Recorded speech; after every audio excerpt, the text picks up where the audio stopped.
Oh, ideal world, but I do have a catalog ready to go to printers. That's priority one. But they sent me about 4 emails. Level store. I never get stuck on top. Or never even check on it. In the store till after 2 Saturday night, after midnight Friday night. Just back it up. And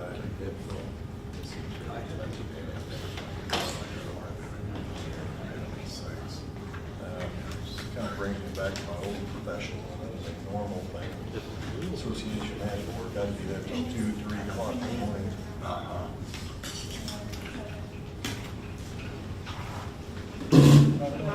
One night when I wouldn't have to sit back for you, but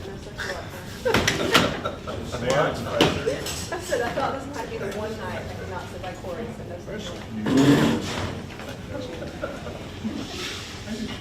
I just want you to lean forward so they don't see me dripping salsa on my front.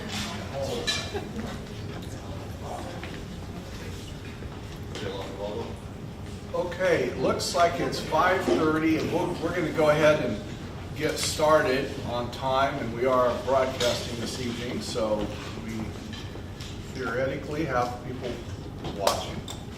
So, welcome everybody. Thank you for coming. Thanks for giving up your dinner time. And speaking of that, make this casual. Get something to drink, something to eat as needed. Get up and walk around. We're gonna, I think, try to continue and get through this process. We can take a break somewhere down the road if we need to, but we're going to try to move forward fairly quickly. What you have before you is a working document of the operating budget for 2025 for the calendar year. The document is set up revenue neutral as it relates to property tax. So that essentially means if you have areas where you want to enhance, if you were going to keep it revenue neutral, you would need to also find a place where to cut, presumably. We're going to go fairly quickly. We assume that the majority of the document, the majority of the budget is something that most of you would agree on. There'll be some areas where there could be some different priorities or different uses of money, which we'll spend the time we need to talk on those subjects. But for the most part, we're going to try to move forward rather quickly. The document has been put together by our city administrator, Christy Northcutt, and David Hayes, our Director of Finance, and so they have worked with the different departments in putting this document together and have put together a nice explainer explaining different aspects, portions of the budget. So with that, we're going to just move forward, and we will recognize our city administrator, and she can take it from here. Thank you, Mayor. What I will not do this evening is read the document to you because I know that you've had time to look through it. But for the benefit of those watching and those here, I want to just kind of explain the process, how we got to where we are this evening. The document has been laid out in different priority areas of the budget. So these are areas that have some of the largest budgeting or those which may be different from last year.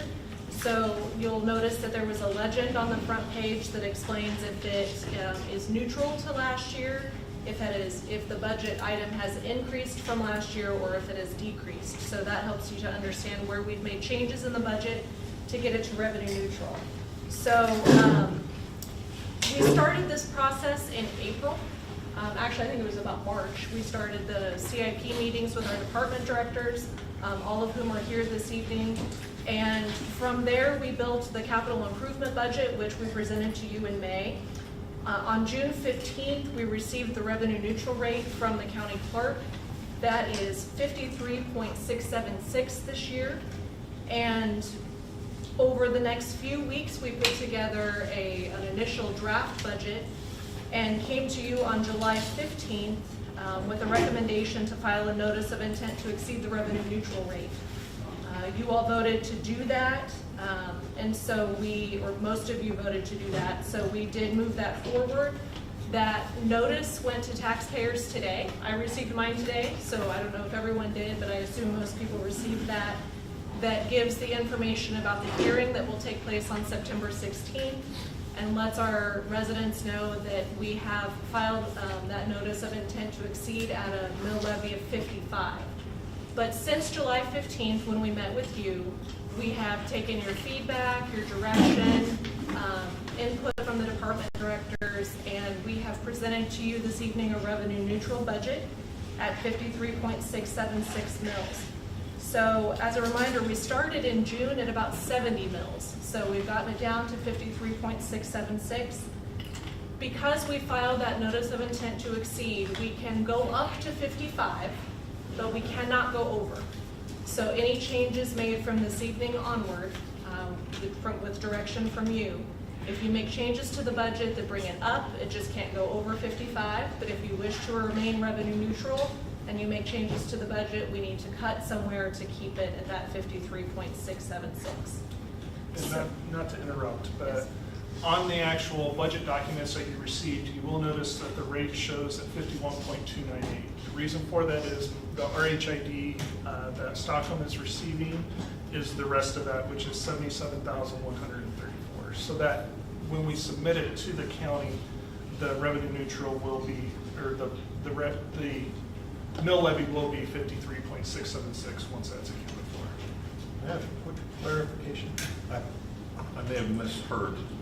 You said that the budget in front of us is revenue neutral. It is correct. But then you said if we want to reach revenue neutral, we got to make cuts. No, if you make changes to the budget this evening, let's say you want to add in one of these priority areas, but you wish to remain revenue neutral, you have to okay. cut from somewhere else. Thank you. All right, I missed that part. Thank No you. worries. So just in terms of the timeline, so we have our meeting this evening. Any direction that we receive from you this evening, David and I will make those changes to the budget. The final budget hearing, there's a revenue neutral rate hearing on September 16th, and then the budget hearing, and that is the date that council does need to accept and adopt the final budget. So we do have a little bit of time built in case we needed to meet again. Of course, that means for meetings and all of that. So the more we can make progress this evening, the better. So with that in mind, what I did for you this evening, along with David, is we created this budget narrative for you. Like I said, that focuses on different priority areas. So you'll see under administration, there's salaries, staffing, some recommendations that we made, some things we considered but that we didn't bring forward to you. We have a priority area for facilities and projects that focuses on some deferred maintenance and other projects throughout the city. We have the priority area for appropriations that includes the Lindsborg Community Library, the Elmwood Cemetery, the Old Mill and Swedish Heritage Museum, and the Lindsborg Senior Center for your consideration this evening. We have our services area, which focuses mostly on inspections. And then we have some areas where we'd like to look ahead. That includes the Sunstrom Conference Center, the EMS and Fire Department, and fixed energy, which we heard from KMEA last week, I guess it was just last week, about some changes that we'll likely need to make in our energy space. We'll be bringing some recommendations to you next month, but that is just on your radar. And then facilities. So the discussion is yours, the floor is yours. I've created these priority areas for you to guide the conversation. But as I mentioned, and has been mentioned several times, we brought this to you at revenue neutral, so we hope that you are pleased with the progress that staff has made, the input from the department directors, and we look forward to hearing your input and your direction this evening. Now, I'm assuming that this evening, we're not we're not voting on the budget. We're preparing the budget, giving guidance to Christie and to David on what to do with the budget. And of course, we'll have the actual hearing. So that means that if there are parts of this, which hopefully the majority of it you're satisfied with, we don't have to discuss those items. But the items where there's some different priorities, those items we do need to speak to. So, David, did you have anything, or were you just here as items come up? Yeah, just as items come up, I mean, Christie pretty much said everything. Okay, hopefully you've all had an opportunity to review the document and the documents and the budget. So what we'll do is open up for discussion if there are areas where you want clarification or to make suggestions.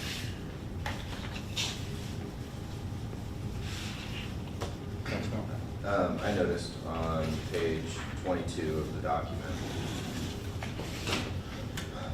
under the fund page, fund no tax levy, there's a line item labeled contractual. Actual for 2023 was $77,047. Estimate for this year was $80,000, and the proposed for 2025 is $80. Councilmember, would you said- I see what you're talking about. That's, yes, that's in this print. Misprint, it's not in the. It's 80,000 is what it should be. It is, it should be 80,000, but is that reflected in the total of the?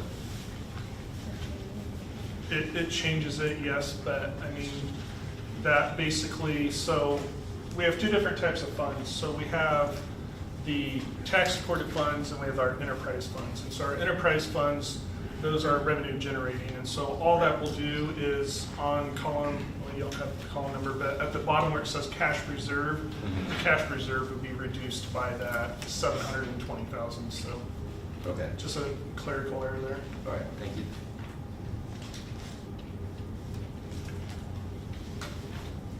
Thanks for catching that.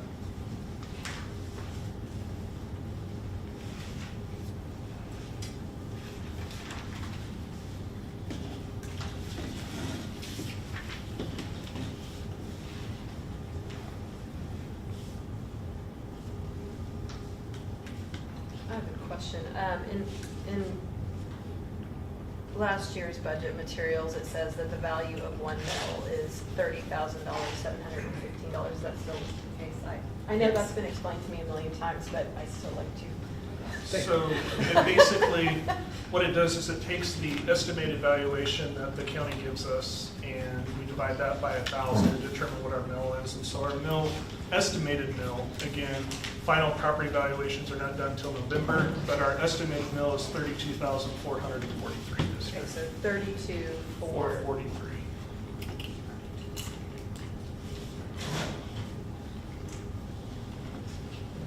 Are we just gonna kind of work down the narrative that was provided us, or how are we gonna proceed through here? We can proceed however you would like to. I think the general feeling is that you can jump in wherever you'd like. Okay. I'd preface any of my questions as being still trying to get our hand around how we go through the budgeting process. It's, to the average person, it remains confusing. I'm not saying I'm average, I know I'm well below, but even for the average person, it can be confusing. We're here to discuss primarily the property tax portion, the mill rate of our budget. But when we look at the entire picture, you mentioned we have enterprise funds coming in. We have sales tax that has coming in. So these are all different inflows of revenue, but we're talking about the aggregate of expenditures, correct? Correct. So it seems like we have these conversations in silos, but we never bring it all together, which really makes it confusing. So I guess I say that to give rationale, so if I ask a stupid question, that's part of the reason I'm asking a stupid question. First question would be, you mentioned you started at 70 mills in June and then made cuts. How did we establish 70 mills to begin with? And I guess I wouldn't call those cuts, I would say those, because 70 seems like an arbitrary number to start with. So I'm just curious to how that came about. Sure. So when I start the budget, what I do is I take the previous year's budget and I basically put it into the system based off the information that we're given. Now, things that change, the county gives me new values, obviously. They give us different values for what we're estimated to receive in all of our motor vehicle, our recreation vehicle tax, our heavy truck tax, commercial vehicle, water, and then they also have a few others like our connecting link, which is what we get paid for having a highway go through. They give us our local alcohol tax estimate, those things like that.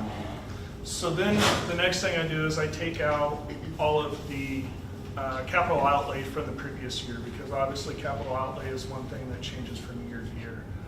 Knock that out, and then that's where, after I had all those out and had our new in, that's where we were at as far as the 70 mills. To get that down to where we are today, then I start looking at revenues. Are we forecasting revenues correctly for this year? So we can make changes to revenues for this year, because then that's just going to carry over into next year is what it does. So I look at this year's revenues. So specifically, I look at sales tax, and sales tax is the biggest one, and then interest income. I created spreadsheets to project those out. Again, we're conservative, and so I did a 4% projection on what interest rates are going to be next year for our CDs, which is our reserves, which is where we get all of our interest from. Most of our reserves are in our enterprise accounts, but we collect that income into, any interest income comes into the actual general fund. So that helps to lower it, and again, I look at 24 and I increased that based off where we were. And then again, on 25, I look at an incremental increase based off of projections for that also. Then the other thing I do, I look at expenditures a little bit for outliers, I guess is what I would say. But if they're relatively close and we're tracking on, I don't touch a whole lot of those. So all the department directors do a spreadsheet that David provides that tracks all of their expenditures.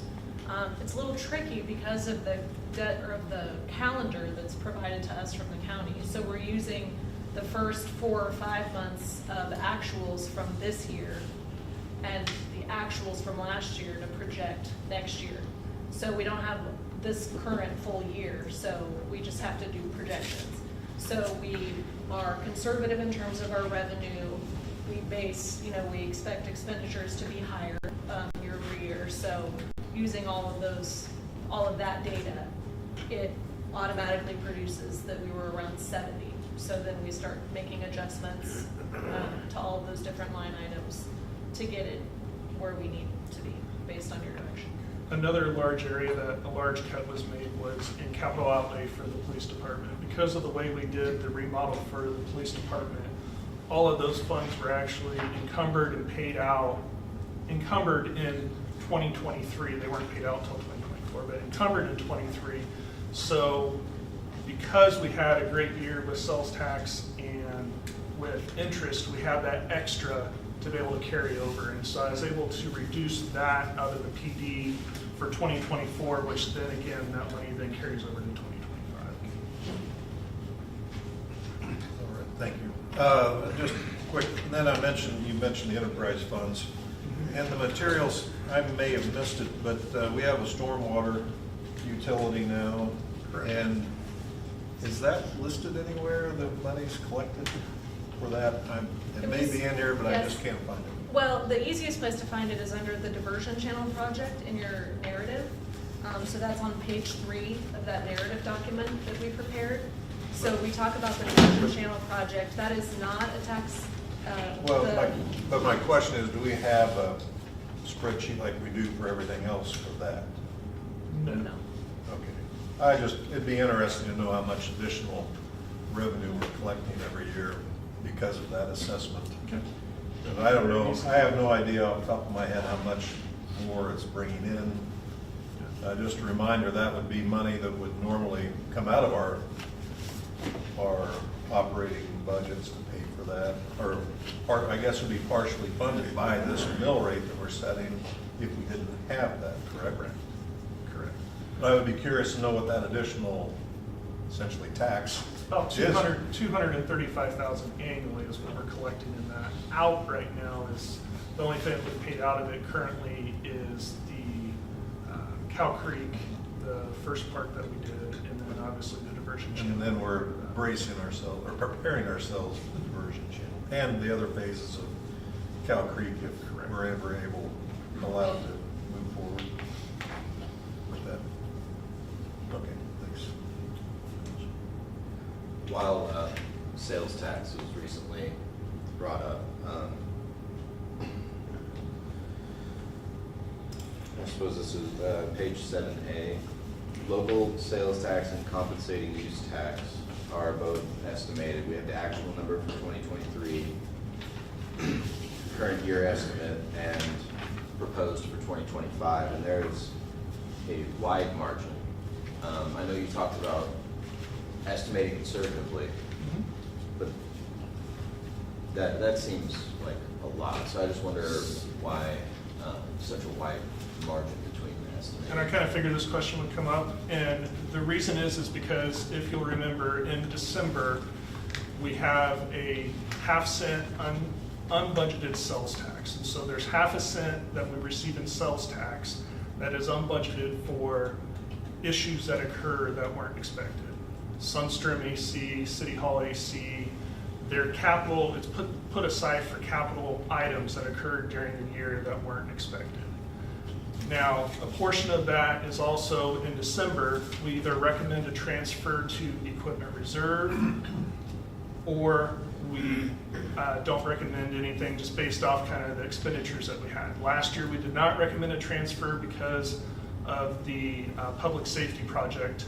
Again, we used that money, that additional sales tax, to be able to do that. So we estimate conservatively, but then we also have a half-cent city sales tax that we do not put into the budget as a income because, again, it's unbudgeted. Okay, and so despite that being unbudgeted last year, that is the margin for that half-cent tax? So part of it is a half-cent sales tax, and then the rest of it, let me pull up my spreadsheet. So then a portion of, let me pull up my spreadsheet real quick. I just wonder, is it not, it's not accounted for in the budget whatsoever? The half-cent sales tax? Yes, sir. The half-cent unbudgeted, no, it's not accounted for in the revenue side of things. Okay. I still feel a little confused by that, and I guess I don't understand why that is the margin between the actual sales and compensating use tax for last year and the estimates for this year and next. I don't know a whole lot about finances. I apologize if my question is coming up. So unbudgeted sales tax, just to give you a reference, unbudgeted sales tax for last year was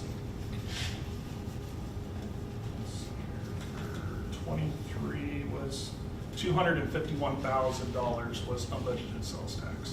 Okay. So can I add to your question? So when you say unbudgeted sales tax, again, $250,000, please explain that one more time. It's not budgeted that we're going to receive that amount of money? Correct.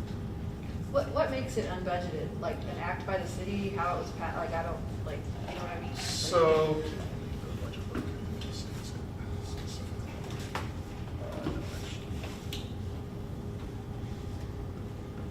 So when it was set aside,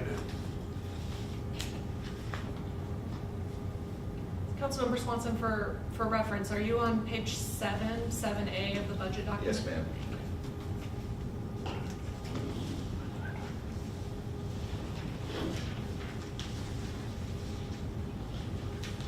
Approximately 1/3 of the way down, local sales tax, compensating use tax. Between the two, the margin I see is all 338,000-ish. When you say page 7, are you referring to the page number of the PDF? Sorry, no, here, I can find the PDF. I printed it out for. so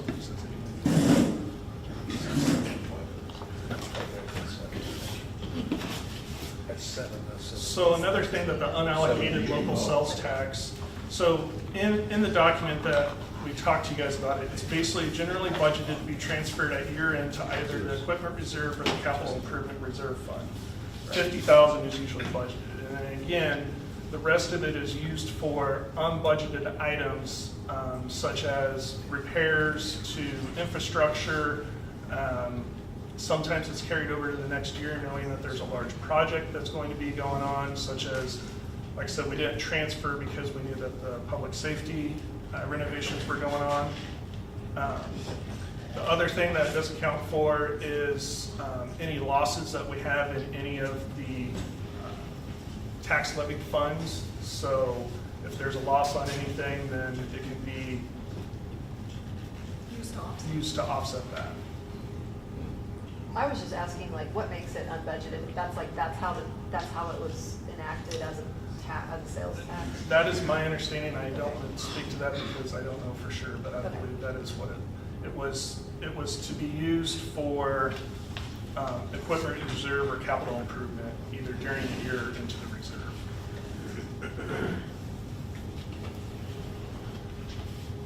Did I derail your question, or are we still on track? Sorry. I think I still don't understand completely why there's such a wide margin if the prior year sales tax number does not reflect that half-cent tax. So are you basically saying, Councilmember, that like the $200,000 difference, why if the actuals were $894, we're budgeting $670? Yes. So the actuals, we still show that as income in the end. So the 2023 actual, we're still going to show that as actual income Okay. because it was, but we don't budget it in any of the following years. Okay.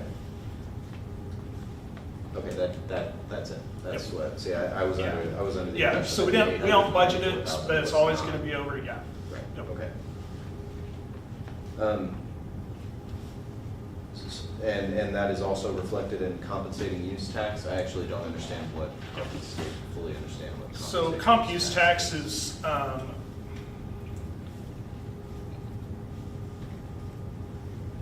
basically when someone purchases an item that then they turn around and use and got at no tax, so they were not taxed because they were purchasing it for whatever reason, but then they end up using a portion of it, they then have to turn around and pay the taxes on that. Okay. Okay. And so the margin there, approximately $100,000. Counts for that half cent. So the total of is those also two. reflected. Okay. All right.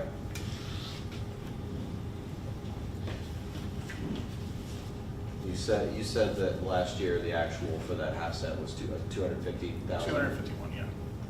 So am I wrong in my calculation? Maybe I hit a wrong button, but I get a little over 338,000 between the two. Correct. And again, the rest of that over the 250 is to just be conservative, not knowing what sales tax could do. Okay. Okay. Thank you.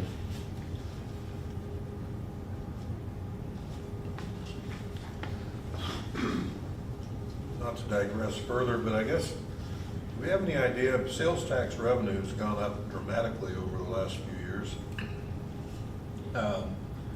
Looking at the county share, From 18 to 23, it's gone up 53%.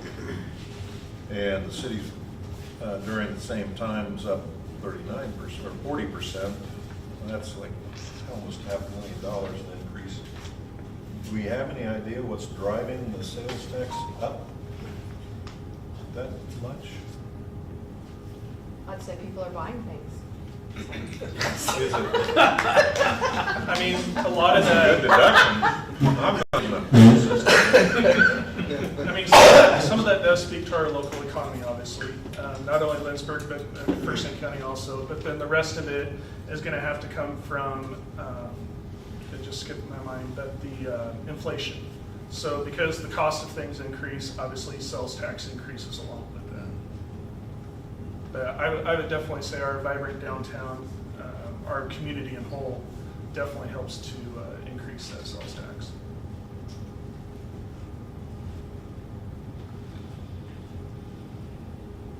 And that is it's hard to project where we're going to be. And again, we always want to under-project, because if we over-project, then we're cutting somewhere. And so that's why I try to stay conservative. And I did a whole spreadsheet, and I'm more than happy to go through it with somebody if they want to sit down and look and see what I did. But just to estimate where 2024 is, and again, where 2025 is, that's anybody's guess. And again, I try to stay relatively close, not knowing, unless we know that there's something going on that may increase that dramatically.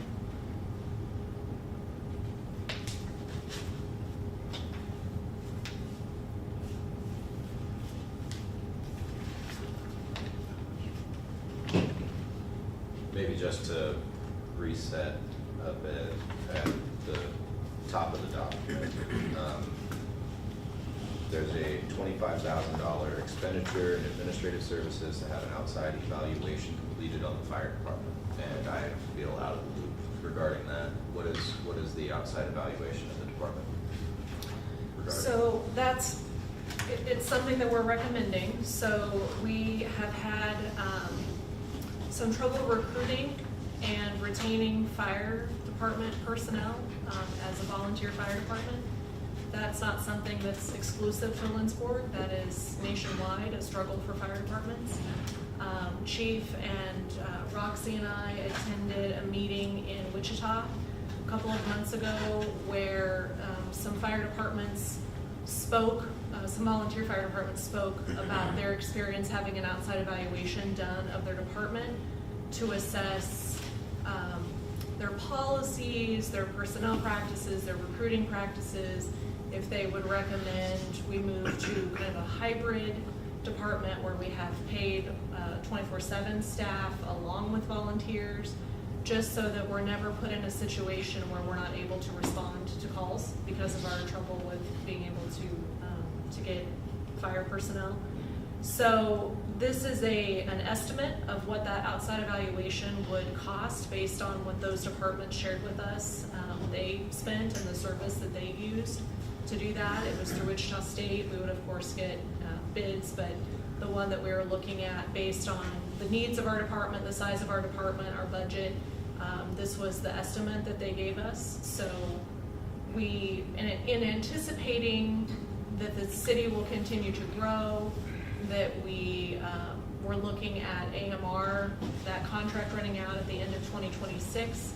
This would be an evaluation that would look at our fire department and our EMS overall and give us recommendations as to any changes that we might be looking to make that would prevent us from getting into any kind of a sticky situation where we're having to make urgent decisions, critical decisions, because we're not able to respond.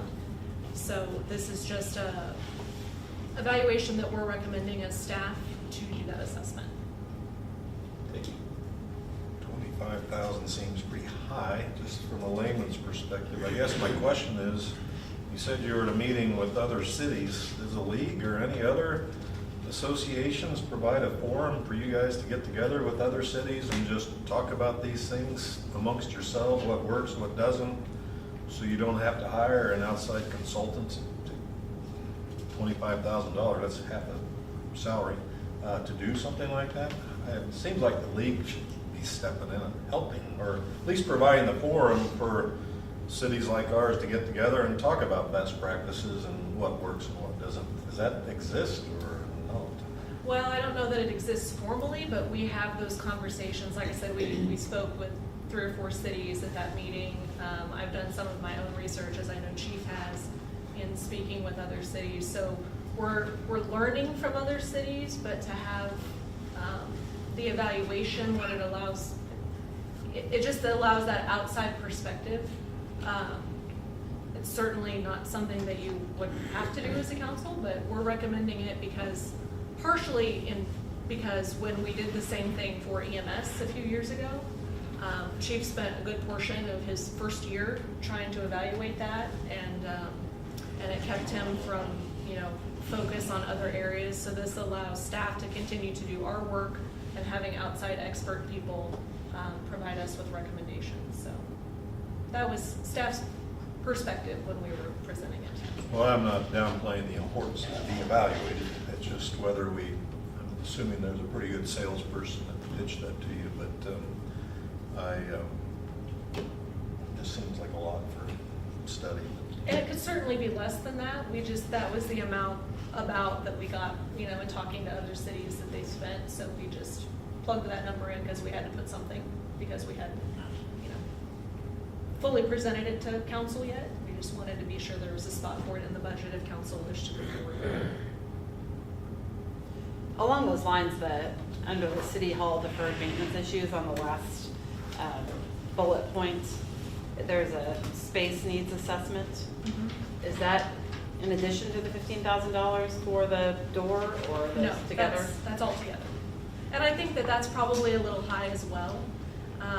But because we haven't received bids or moved forward with that, because it would be a future project, we put in that $15,000 amount, which would be the construction and the technology and everything for the door, as well as the space needs assessment for the lawn.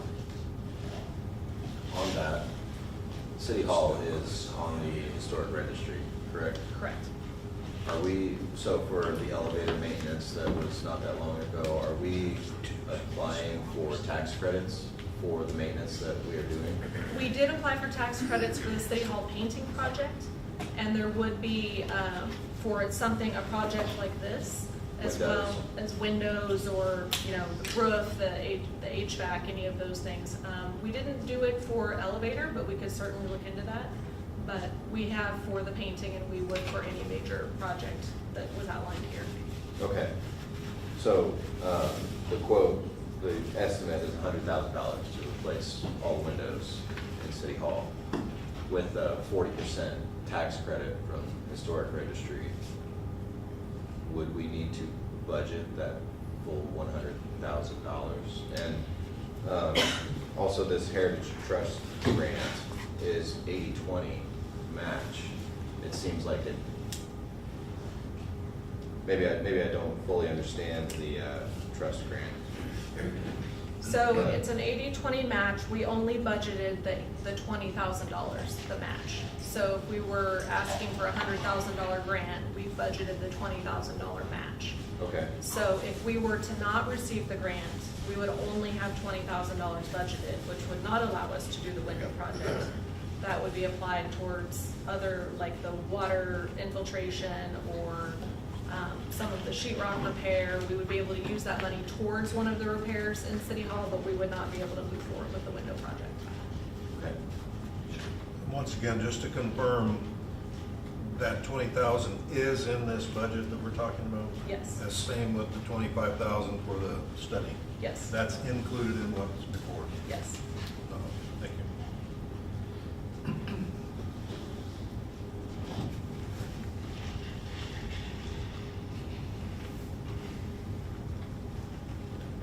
And Councilmember Bruce, you had asked about the heritage, or this historic preservation office at our CIP meeting. You had asked if they had provided us feedback. We did reach out to them. They did, thanks to your recommendations, they did give us some feedback. It was needs-based. There were just other projects that were higher need. But because the city did receive grant money in 2010, that did affect our application. I saw that. I mean, it's 15 years ago. That's really I know. crazy that But- impacted it. But they did give us feedback that the application was good, that it included everything it needed to, it was just needs-based last year, so they encouraged us to apply again. Mr. Mayor. It's a joke. In my hand, he's over there. On the, you mentioned, or Councilperson Bruce mentioned the $15,000 for a door and a space assessment, or needs assessment. I guess I'm maybe need a little more information on the needs assessment for the lobby for workflow safety and service. It's Spend all- $15,000 on that, to me, doesn't make a lot of sense. We have a couple of people sitting there, and that's, at least from the perspective of the public, that's all that's done there. So why would we need to spend money on an assessment for that? Well, the $15,000 is mostly for that security on the second floor of City Hall, but I assume that, you know, some of that will also be for the space needs. The front lobby area, so the corner door that's on Lincoln and Main, the angled door, that is a very tricky door, and that is where the handicap accessible area is, the lower desk for patrons to visit with staff. But yet the handicap accessible door is the one on Lincoln over by the CVB office. So you have to come in, those who are in a wheelchair have to come in, go all the way down the front desk to be at that smaller area, the shorter area, to visit with staff. And then there's no place for them to turn around. It was just a design flaw, and we have encountered some like congestion issues. And so we were looking at better ways to lay out that front lobby that would be better for staff, better for patrons, create more accessibility, just enhance the workflow and also security measures at that area. So Especially if they're in a scooter. it's very narrow. So it was just things that weren't necessarily considered in 2010 when the building was remodeled, that we have encountered as being challenging issues now. So we got the feedback from our front office staff as to what they see are issues when working with patrons. So that's what we would be assessing. Well, that makes more sense, but that wasn't in the narrative. Yeah, I was trying to keep it short, but. In addition to that, I noticed that even on the capital improvement plan, there's not a line item for improving handicap accessible spaces, downtown parking spaces. Is that in the budget and I wasn't able to find it? So we, Chris maybe can speak to this, but we've been working with an engineering firm to provide us with additional recommendations for curb cuts and parking spaces downtown. We don't anticipate that it would be a large item, so we did not include it in capital improvement, but Chris. And they are working through that, like everything, they get off on other areas, but they are making progress on it. And hopefully we will have something in the near future as a result of that study. Okay, all right, thank you.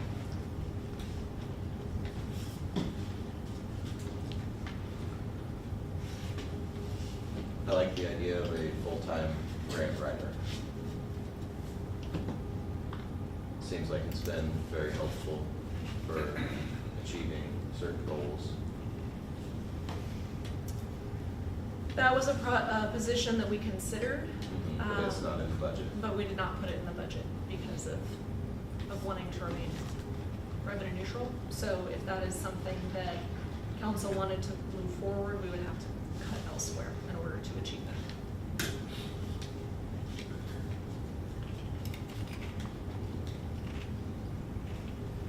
How many full-time police officers do we have? Full-time.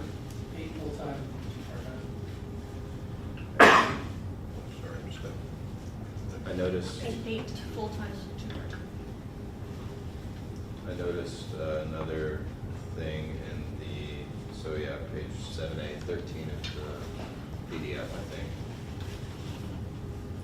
Court estimates went up by 10,000 in the proposed budget and the estimate for this year over the actual for 2023. Has that been higher in the past?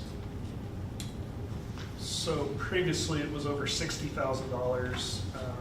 I can pull up historical data on that. to be able to And give was all of that historical data included in your choice to set this estimate or the proposed for next year? So what I look at is I look at where we're at currently, and again, the bad thing is we only have, at that time, we only had 4 months to go off of to set that estimate, and so just based off where we were at is, I don't like doing that one as a 10-year. Some of them I'll do 5, some of them I'll do 10-year look back to get an estimate. On this one, because court changes often and there's so much fluidity in it depending on what is occurring that year, and so again, it is strictly just an estimate based off of what 23 actuals were and where 24 is setting. So more of, I don't want to call it a trend for those 2 years. Okay, so where are we at for this year? If you don't mind me asking. Pull that up here. Can we ask where you guys are looking at? He It's said on 7. 7A, Oh, page still 13. 7A? Okay. Page 13, so. Yeah, I think it's 13 in the PDF. Yes.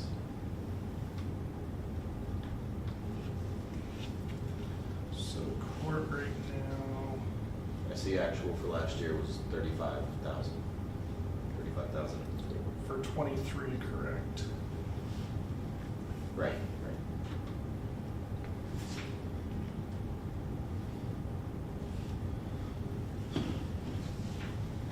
That's revenue you're talking about? So yeah, revenue for funds with a tax, fund page for funds with a tax levy, the court, I'm guessing this is fines paid, right? This is, So we're at 27,000 right now. okay.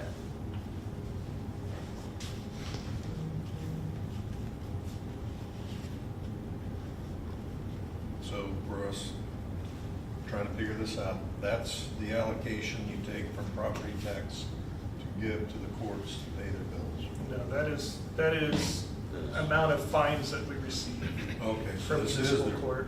Okay, all right. Okay, I see the, never mind.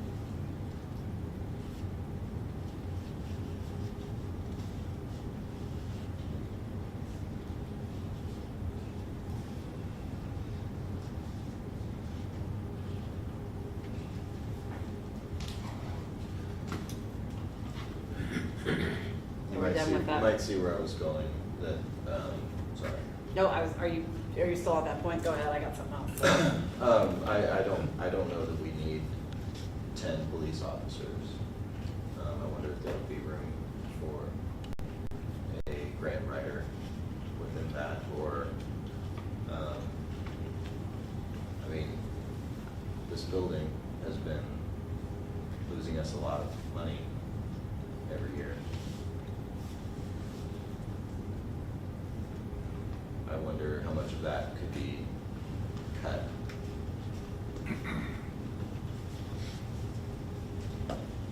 If there were a way we could just limit the losses from this building to $50,000,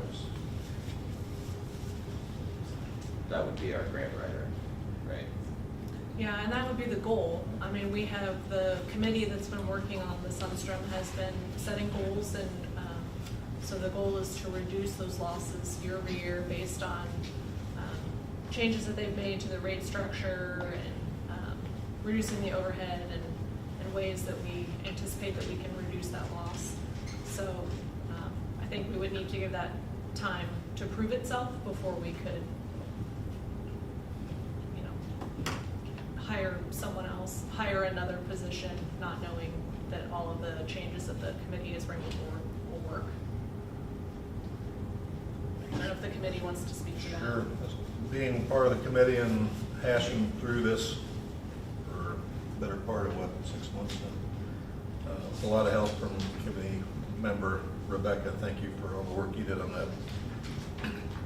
as I've said publicly before, there's no magic, there's no silver bullet, there's no magic answer to suddenly turning this around that I can see. And I personally do not have a great recommendation. There's just the least bad recommendation. Because I don't know what we can do without a hotel, or we have hotels, didn't mean to say that, but without a conference hotel that could accommodate the size of groups that would fill this place, that hamstrings us a lot. And there's a change in dynamics and market as far as when this was built, the market looked a lot different than it does today after the pandemic. We still have a lot of debt remaining on this, so the prospects of selling it doesn't make a lot of sense unless you're going to take a tremendous loss, and I don't think that would be well received by anyone. Mothballing it, to me, would be not a good recommendation, because of that, what are you going to do after this year? What are you going to do the next year? What's going to change after a year that's going to unmothball it? And everybody knows what happens to... Mothballing, do you mean like just close it? Is that Or what just you mean? letting it sit empty. And you know, I think we all know what happens to buildings that remain empty. They quickly deteriorate, and then we'll have something here that's worth nothing to the city and our citizens. So back to us, I personally don't have a great answer what we can do. If someone's a lot smarter than I am, I'm all ears, because I'd welcome a great solution to this, but I haven't heard one yet. What we're doing is hopefully we'll be improving the deficit, setting goals, actively marketing this will help. We're not only marketing, we've been marketing, but sales, actually having some sales calls being done and hopefully growing the attendance will help. But how much, I don't know. But at least there's some things down to an action plan to right the ship some. So short of that, I don't know what else to recommend. I think the only thing I would comment is that we did get some good information from the Kansas Department of Tourism. That was right, like on calculating return on investment from an event. And it's not perfect because it is geared more towards an event versus what this does. But still, we reviewed it as a committee last time and found much of the information that did apply seemed reasonable. It's a calculation that we can go into, we can look at whenever, sometime. But it just says, if this many people come, how much gas did they buy? How much did they spend while they were in town? And as a committee, we reviewed it and felt like it was pretty applicable. And I think, so I think we can do some additional modeling with that to see what's really break even, right, from a community perspective. Like how close to zero do we really need to get to consider it to be a success? Because I mean, anecdotally, there were some years in there where we felt like, yeah, I can easily believe that year any gains to the community easily offset that loss. But what exactly is that number? So I feel like that's one thing that's left for our committee to continue to explore. But I think the marketing and sales goals that we've set, I firmly believe that we need to see what happens with that before we take any more drastic measures with respect to the Sunstrom. Because I don't think, I mean, definitely this place is an asset to our community. I mean, that's really not debatable in my mind. I mean, absolutely, it can't just siphon off money for years and years and years. But there's no doubt that this is an asset to the community, and I don't think we've fully. I think there's a few more things we need to exhaust before we look at any other more drastic measures. I agree with that. I do believe it's a loss, but more than over the loss is this beautiful facility that we all get to use at different times, and we see it active with other activities here. We have to look at it as an asset more than a liability. I do know it costs, and I know there's expenditures, and it could be a grant writer, but also related to the police. We're staffed based on probably a study that said, well, how many police officers do we need for our city based on our population? So I'm comfortable with staff's recommendations. I would like to see a grant writer too, but we're gonna be able to fund it. For clarification under the indebtedness, you've got 2 public buildings listed. I'm assuming the 1.7 million is the indebtedness we have hold on this building. Correct. What's the other building? City Hall remodel in Oh, that's- 2010. And there's also an EMS building.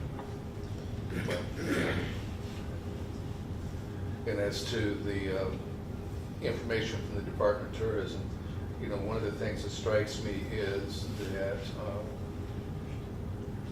specific events that brings people into this building. And then, so the other purchases they make and the money they spend throughout is because of this building, not just because somebody came into town, went to one of the coffee shops and said, I love this town. Which, by the way, was my experience on Saturday morning. But but you know, to say that this building is the draw for that particular kind of algorithm, or whatever it was that they came up with there, I don't know, but I think we have to keep that in mind. This isn't casual money coming in. This is intentional coming to this building. So. I think also it should be noted that Holly's pointed out, and I think it's a very valid point. I mean, we've been hosting that Meet in the Middle conference here for several, and I mean, it's kind of difficult to put a number on the value of that meeting itself. I mean, again, no one thing is the magic thing here, but when you kind of add all these things up, certainly there's a lot of value in having this space here, and I don't think we have, I think to get into more of the details from a committee perspective, the wedding scene has changed since the Sunstrom came on, and weddings trends go like this, so it could come back around or it might not. We might keep seeing, I mean, I hardly, most of the weddings I've been to are people picking some random place where they go with their family, and that's probably going to be the trend for a while. It may come back around and we may get some wedding business back, but where I feel like we have untapped is the Meet in the Middle meetings, and the value of those were the interaction with legislators and decision makers across Kansas coming here.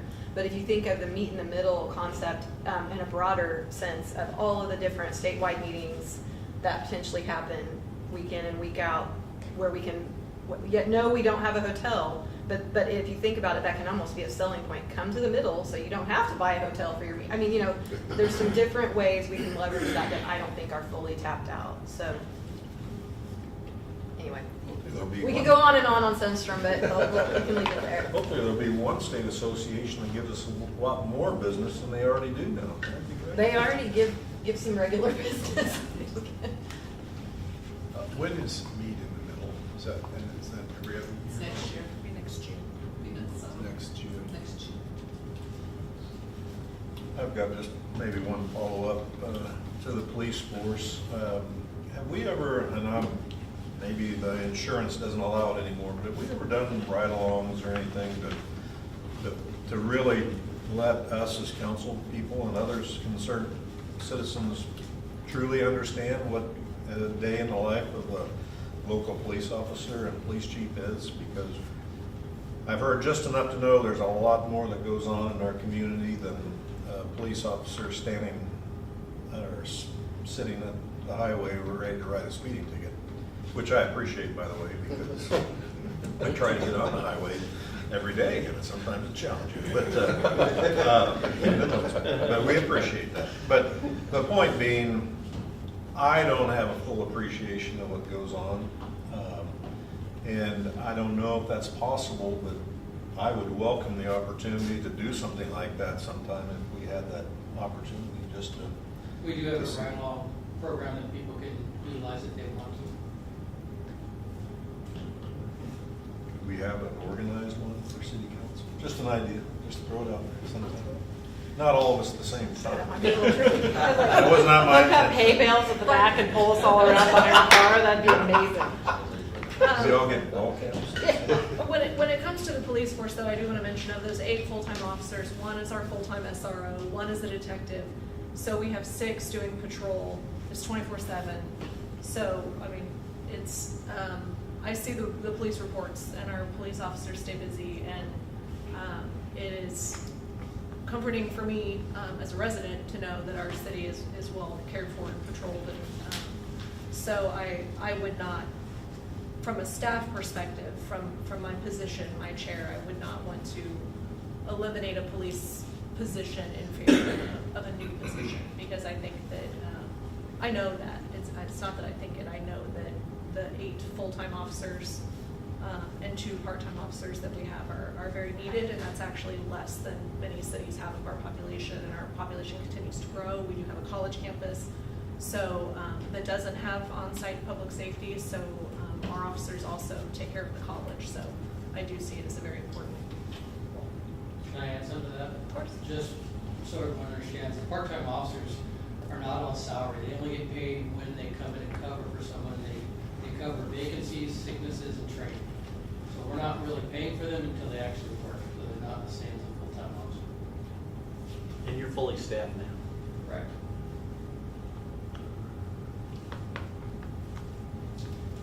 I have a follow-up to the item in regards to the fire department and volunteers and that survey or assessment to determine, that does seem like a high amount, but I'm also curious about how many volunteers do we have now, and how many do we think we need to have, and is that a constant struggle to keep at that number? We are allocated 30. We currently have 16 active. We were regularly going out. We have 1 on medical leave. We have one firefighter who hasn't really been involved, and 1 who's pending, which is the one you just approved. But on an average basis, during day shifts, 3 of those regular firefighters who show up are also city employees. We also have some firefighters that are here in town during the day, but at night they actually go home and they're outside the area, so it takes them longer to get in. So we average, depending on the type of fire, I mean, it changes based on their availability, but we could have anywhere from 1 to 2 showing up on a call to as many as 6 or 7. It really varies on what their schedule looks like. And as they're volunteers, we're relying on their schedule to allot them time to come and respond to calls, so it really varies.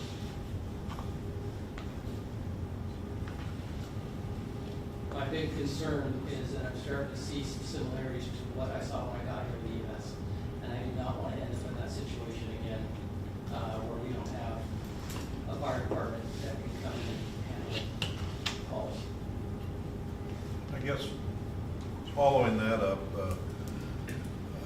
what are you mentioned Larned or Sterling or a couple of the towns that have done this. What is the solution for them? And having a paid fire department seems, in Lindsborg, I don't know what all the firemen would do all day long, most of the day. That seems, to pay for that just does not seem feasible at all. I think that's why we're looking at the assessment to get an understanding from groups who do this on a full-time basis versus someone like me who would have to run it as I go. As far as like, I've already started reaching out to other fire departments and looking at hybrid situations versus full-time situations versus 1 or 2 full-time brought in by volunteer. I don't know what the correct solution is right now. And that's why I think the assessment really offers that expertise to let us know what should we expect given the amount of calls of service we average, the type of calls we go out on, the area that we cover. There's a lot of areas that trying to figure what the best approach would be. In talking to the fire department, would be to get a professional organization to tell us where they think we should be going. As you recall, I mean, you weren't on council, but you may have seen the meetings. I actually came to council with EMS with 11 different options, trying to seek input from the council and whittle that down to where we got.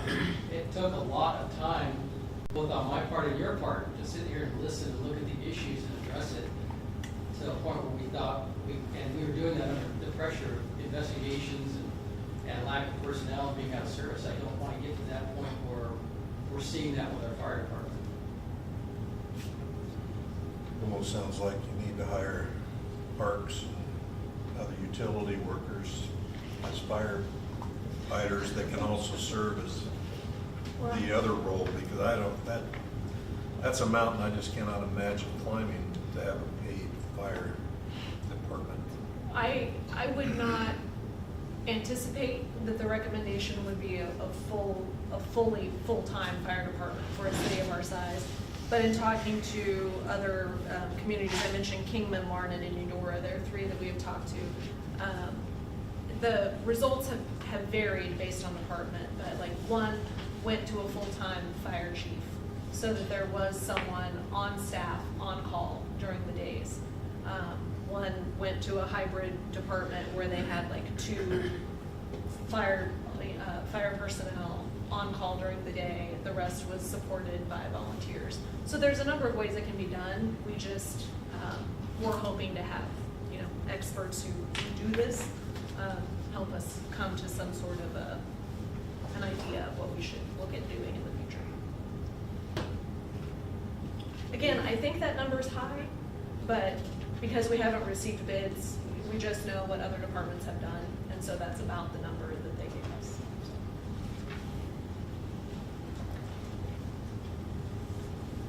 Another, and it's not really pertinent for tonight, but for another day, we talk about funds and reserves. We've got a lot of silos, but we never really see the aggregate of that. I have no idea what Lindsborg has in the way of cash or investments as an aggregate. I'd be interested to know what that is.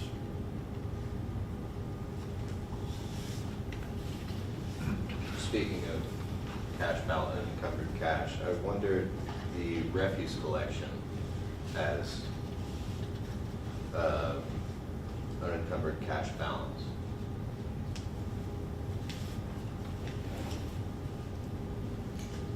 Page number, please.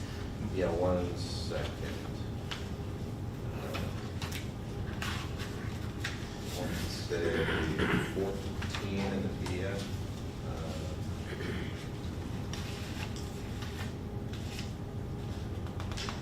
Okay. So which column are you looking at for unencumbered cash? Because I'm showing 0 on mine. Refuse collection, adopted budget. I see page number 13 where I printed it off. I don't think they match. Which year are you looking for? Let's see. Yes, December 31st, 0. Why are the current estimate and the actual year are 221,200 for 2023 and 171 estimate for this year with 0 proposed for next year?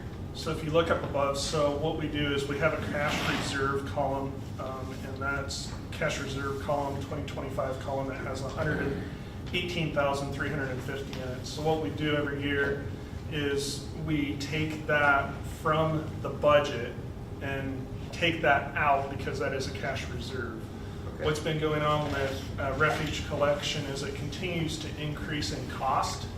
And because we do have a healthier balance in the refuge collection, we haven't had to pass on that entire cost onto the end user, which is what's going to happen again for 2025. MASU has already announced that they're going to have an increase, and so before the end of this year, we will be bringing to you guys an increase on trash cards, but again, it's not going to cover the full cost. It'll just be a portion because of where we are on our reserves currently. Okay. So if I'm understanding what you just said, like in 2024, the estimate, well, I guess we're in 20, never mind. So this is an estimate, but you're estimating that we'll actually expend about $50,000 more than we collected in refuge fees. Correct. Out of 300,000, so that's what, 20%, 15-20%.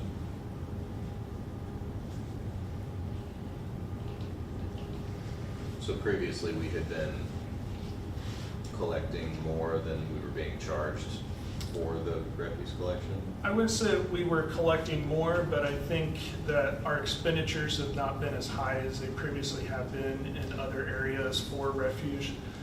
One of those is, it also takes care of equipment and stuff like that out at the boneyard, and we haven't had a whole lot of equipment issues or anything like that with any of that stuff. And so it has continued to build based off where they were previously. So we're not collecting directly for what the county does. We're collecting for other broader purposes in the city, and that money Correct. pays. Because you have staff and other, That makes sense. there's no staff paid out of this except for the transfer to the general fund, and that has steadily increased, and that basically is to help pay for the billing portion, the administrative portion of it that occurs within City Hall. But we do collect it though, right? We collect Yeah. the fees and then we remit them to. Correct. But it's not, we're not collecting just for what Mass- McPherson Area Solid Waste It's not charges. just a direct cross. Yeah. We're collecting for the boneyard, Yes. and for equipment, and for staffing occasionally. That makes sense.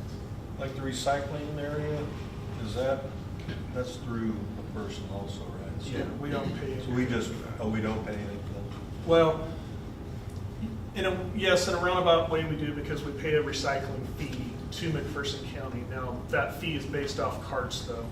And so, all in all, yes, we pay for it, but we don't specifically have a line item for the recycling center. It's just they're available for the bulk that doesn't fit in someone's other dumpster. This is really digressing, but what could be potential revenue is lost when the public seems to just use that as a place to dump their trash. Instead of paying for maybe they can't afford it, so I'm not judging, but it seems to me that the multi-stream containers just turn into a place people go dump their trash, and they're not having to pay for a monthly service like everyone else. So is that an issue, or is that one of those perceived issues? It just seems that way and it isn't. It's an issue, but we are doing more in terms of enforcement. We are monitoring that. There is surveillance at the recycling center, so we're able to determine if there are people that are using it incorrectly and then enforce that area. So that I'm gonna is. record that, because there's a blooper roll every time I take our boxes there. And I hope there's no audio. So we are doing more public outreach, public education in terms of that and what you can and can't put at the recycling center, at the boneyard. Marcus is working on information about that for the newsletter. We continue to try to push that out on social media and try to educate people about the correct ways to use those amenities. A lot of good volunteer police officers for the boneyard. If something happens out there, you hear about it. Facebook.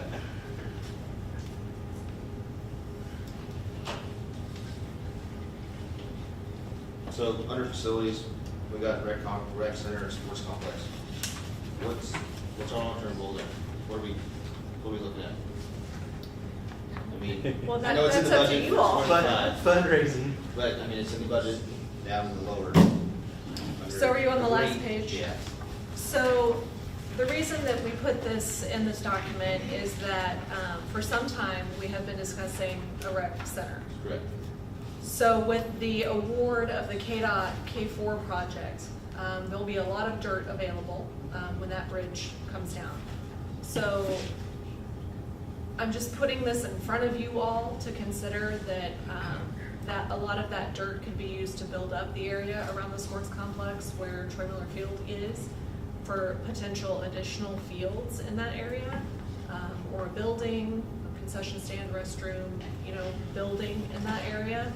So in terms of recreation in the community, the focus has been on a rec center, but that is a possible other discussion that could take place. But that is for council to direct us on how to move forward with that. Is it a rec center? If so, where? Is it the sports complex? Do we move forward with trying to do that, knowing it would probably be far less than a rec center? Is it, if it is a rec center, you know, is it or the sports complex, is it a committee of this council that begins to meet, much like the Sunstrom did, to start working on, you know, plans or ideas, business plan, operating plan, to further decide which way to go. That's all. It doesn't need to be decided as part of this budget, because what we've put in this budget in terms of that is money for the sports complex in terms of maintenance and upgrades to Troy Miller Field and the softball field. So there is money in there for the 2025 budget for that purpose. But in CIP and thinking beyond that, is it one or the other? Is it both? How do we pay for it? You know, which way do we go? So that's for you all to tell us on how you'd like to proceed. In this budget, so when you say there's some in there, is that the 22,500? No, there's $10,000 in this budget for. Oh, that's 25. That's what we're talking about, 25. Are you in CIP? Yeah. Which page? The last page, whatever page. Very last one. Oh, it's 5-year capital improvement plan. Are you under recreation? No, recreation includes more than, that's more than just the sports complex. So if you look at page 33, which is where it breaks it down by department, you'll see under sports complex that there's $10,000 budgeted for 2025 When you say 33, you're talking about 33 of the PDF? of the It's PDF, like yes. the second page from the bottom. So that 22,500 is inclusive of all of the different, that's pool, golf course, and recreation. But sports complex itself is just 10,000.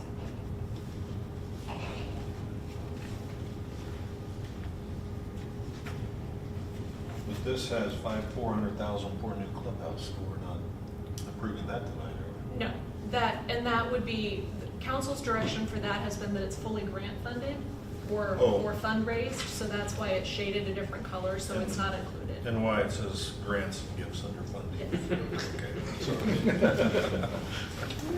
Okay, I guess back, the reason I asked that question was to address your question is, I don't know what the needs are out there, but I've heard there are safety concerns. And Absolutely, yeah.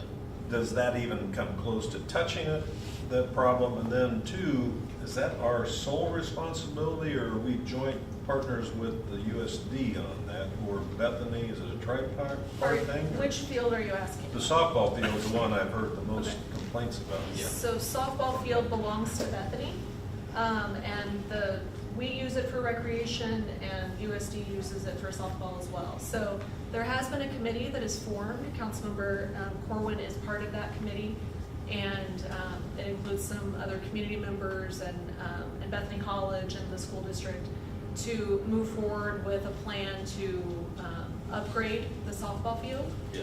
And it would be funded by parents, by the community, by Yeah. sponsors. It is to be fully fundraised. So this $10,000 that we have in the budget would be money that we would allocate towards either the softball field or Troy Miller Field. So that $10,000 is only the city's portion of projects at those two fields. And just a reminder, I'm sure we've seen it, but how much work is there yet left to do to the Troy Miller Field that's not complete? There's not too much left. Lauren, you might have to help me, but there's a couple other shade structures that are being put in that they were provided, or they were funded by a donor. So there's some additional equipment that needs to be purchased for the field, some additional signage, but there's not lots left. But the field is Field is good. complete. Okay, and then infrastructure as far as parking and roads getting in there, is that all done also? For Troy Miller, it's finished, as finished as it will be. What is it, gravel? I don't even know what it It's is. gravel. There's some additional concrete that's been poured for handicap parking and the restroom trailer, and some additional sidewalks to make it more accessible. But the parking lot itself is gravel. Well, I'm glad to hear there's a group working on it.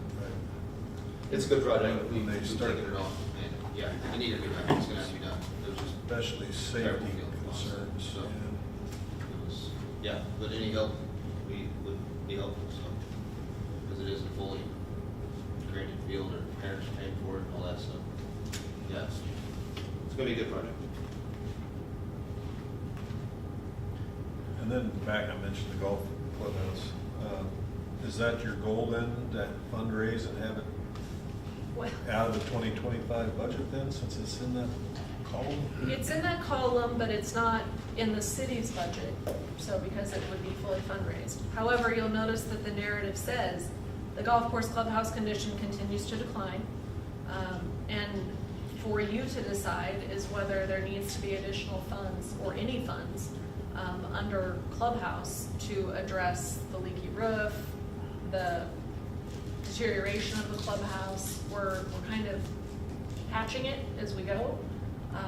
We don't have an amount of money set aside in this budget for that purpose because we had hoped to be able to move forward with the project, but we live in a community where there are a lot of needs, a lot of projects and a lot of people raising funds and working on very important things. So we have not been very successful to date in raising funds for a clubhouse. We have written some grants, we have not been awarded them. So currently, there's no money in the budget for a future clubhouse, and there is no money to address the needs of the current clubhouse. So we would recommend some funds be considered for the clubhouse. And who leads that charge? Is it the golf course committee, or who? Where's the leadership for the golf course initiatives? So Who it's, is it? I don't know. well, it's Lauren and the Golf Course Advisory Board. And they talk about it a lot. And it's the subject of meetings, and we have tried to move forward with some fundraising and grant writing, as I mentioned. It's just competes with a lot of other really important things in town, so it's just been difficult to move forward.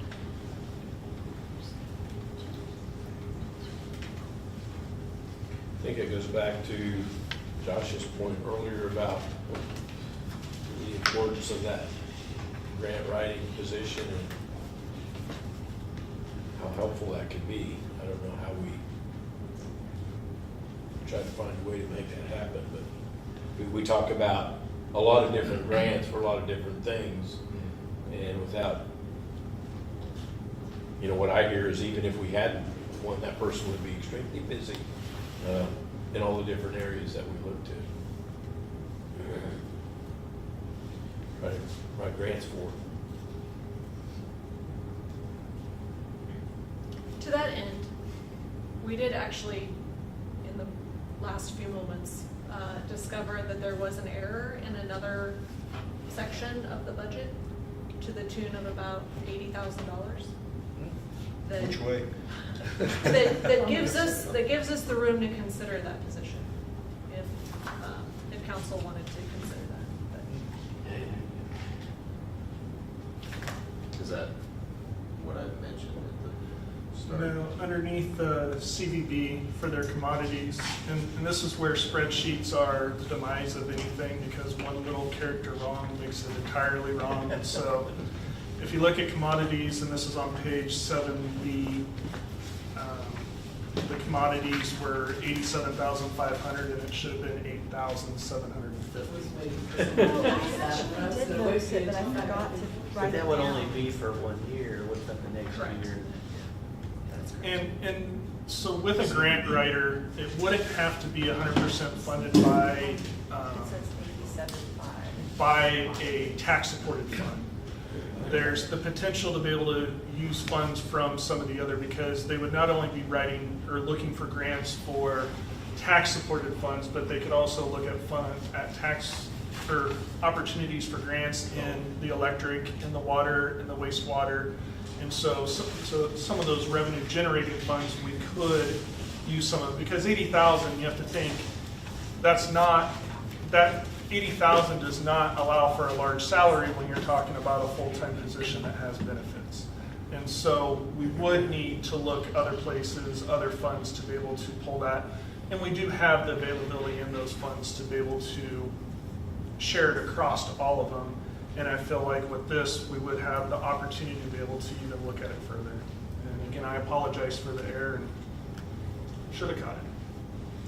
But I've known other organizations contract for those kinds of services.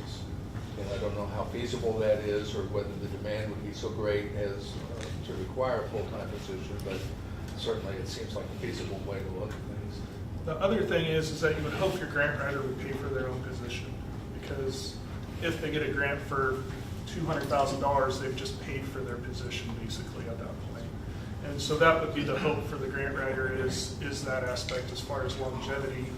The other thing is, you know, as far as workload for the grant writer, there could be potential other duties, project manager type duties managing these grants, because especially when we get to the federal level, you have to be very accurate on making sure you're following procurement processes, all of the agreement that you agreed upon in it. And so that would be, again, part of their role to work with me to ensure that we're within compliance for each of those grants.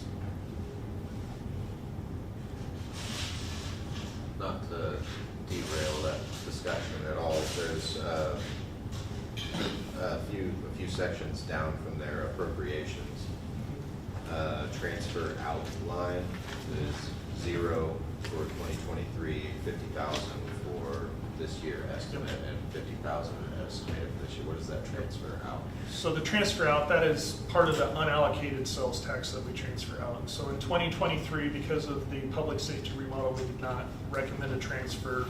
The year prior to that, we actually recommended a $100,000 transfer. And then again, just based on the budget, we're doing a $50,000 transfer out for 2024, and then again, recommending it for 2025.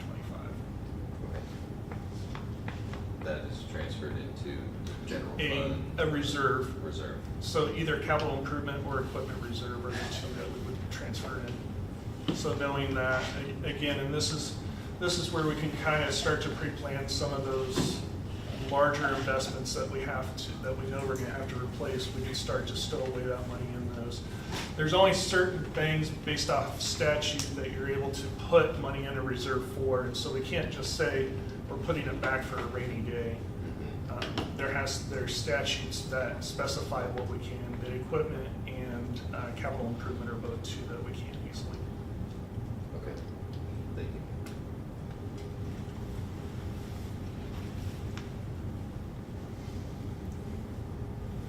You know, I'm gonna bring up the zero amount to the old mill, so I'm just gonna go for it. So, I was really sad to see that part in there, because I think some of the information that was under there, while it's accurate, is also not the full picture of it. So, they have received grants, but almost all of it is for building maintenance. So basically, no maintenance was done on the buildings for the 50 years the county owned it. So, for example, this year's shining star is the Swedish Pavilion, that when it was moved over from the college, they put it together with chicken wire. So when the board had an engineer structure look at it, they realized it was very close to falling down. And so, like the tax credits, they did get tax credits, but it's only if they get people to give the tax credits. So there's no guarantee that you're going to get all of that, and it's not all of that anyway. It's a percentage of it. So, and the grants that they've gotten are for buildings and for deferred maintenance. It's not for staffing or for keeping the lights on or for anything else, because it's pretty darn hard to get grants for those things. So I just feel like I'm very much for progress and moving forward and doing things for the city, but I think we also have an obligation for the history of the city, and that is the place that all the history for the city is kept.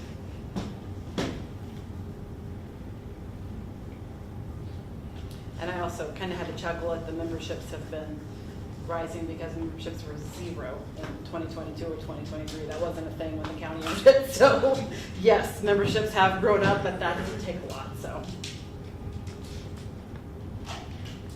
All very fair points. From a staff perspective, we budgeted it at 0 in order to bring you that revenue neutral budget, but we knew that it would be a point of discussion. So that's why we added that line. If you wish to, if council wishes to allocate funding towards either the old mill or the Lindsborg Senior Center, it would just need to, in order to stay revenue neutral, we'd have to cut somewhere else, or we found this money that, we set a grant writer, but it could be old mill, it could be clubhouse, it could be sports complex, it could, that's for you all to direct us on how to allocate those funds.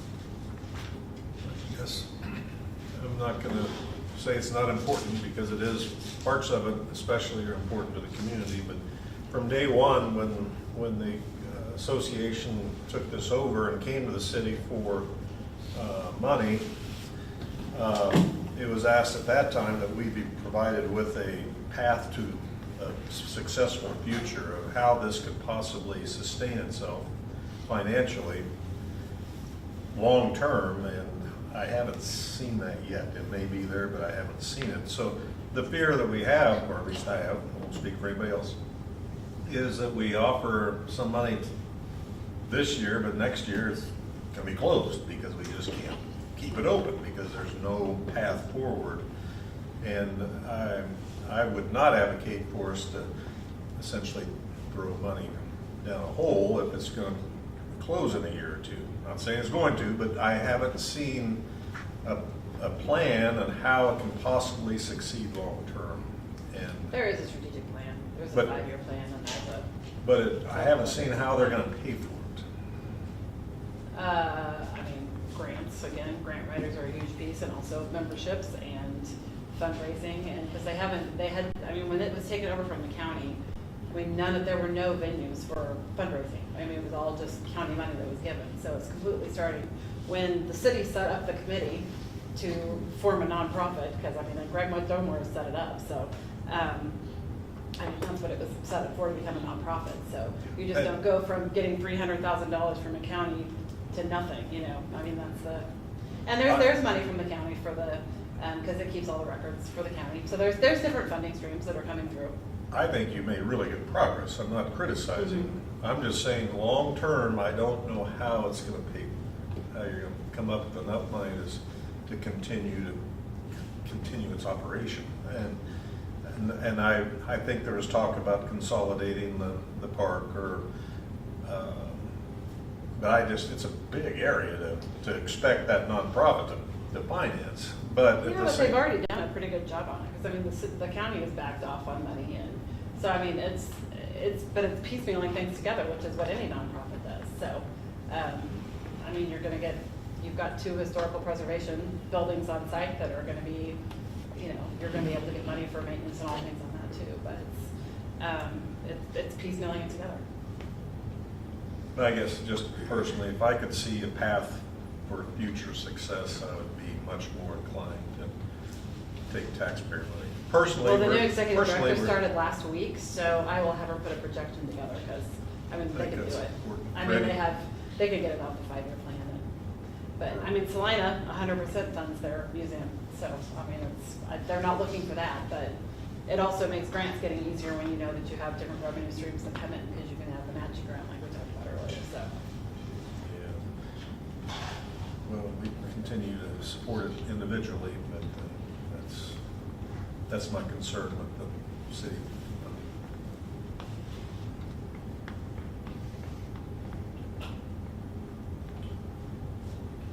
Well, having just found $80,000 is suggested to at least maintain the level of funding that we offered last year. Which was how much? 30,000. 30. Last year.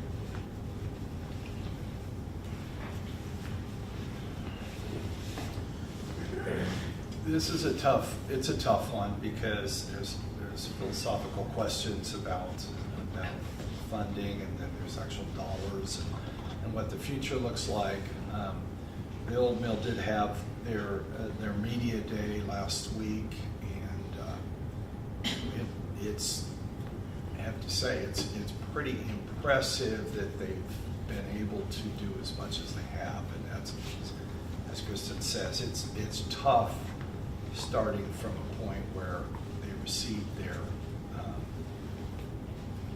county funding, and then that went to about 0, and that's tough. And there's a lot of area there, and the new executive director, I think, came from Marion, from the museum, so we've got some experience there.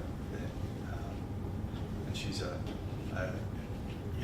young person who has lots of energy, and so there, but I know it's it's tough in trying to figure out where you want to go with that. But I knew, Kristen, that we were going to stay here until you spoke up. I knew that. What was the county support before? About 250, I think, Yeah. 250,000. Did they give any explanation? Well, they for years, and if you probably have a better view, but for years they had wanted to get out of the museum business. And that's just the fact. And I think there's also pressure that the county museum was in Lindsborg, wasn't in McPherson. It was, it's not in the center of the county. And other museums said, well, what about us, and all of that. And so I think that there was a long-term plan to move that out of the county's possession. And that's a terribly difficult thing to do. But we also have to realize that the pavilion and some of the other buildings there and the old mill itself in our properties, that's been a struggle. Kept going, and it's cleaned up nicely inside. And, Well, in defense of those that put the pavilion together with chicken wire, we need to remember that that was designed and built to be a temporary structure for a particular World's Fair that only lasts a short amount of time. There's only a couple buildings left from it, so the pavilion is one of them. And it just got a new paint job and windows and looks great. It does.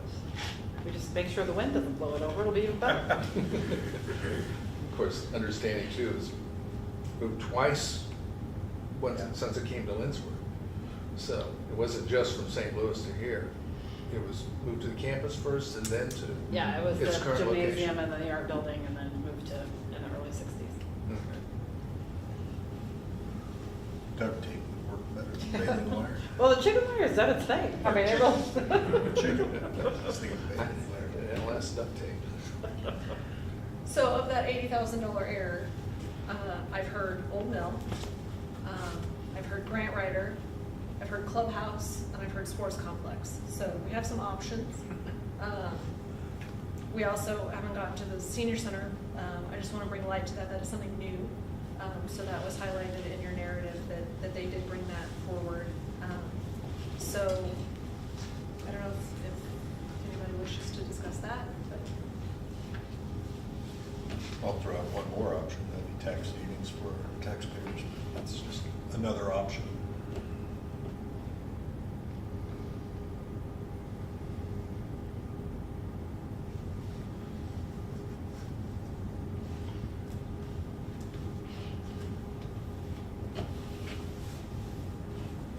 I also like the grant writing position. I think that, I mean, I do think that is a very interesting thing and probably would pay for itself.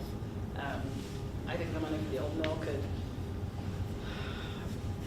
come from the, I don't know much about the door for at City Hall or the assessment that's happening there.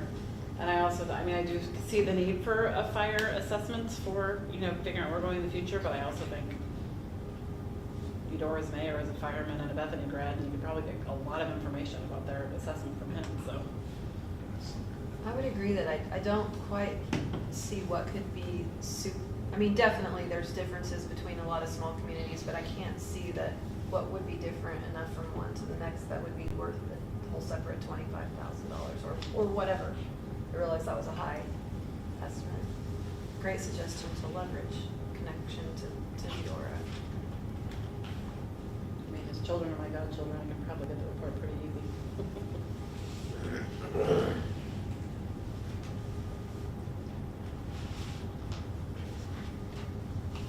How much, what was how many grants, how many dollars were brought in this last year? In 20.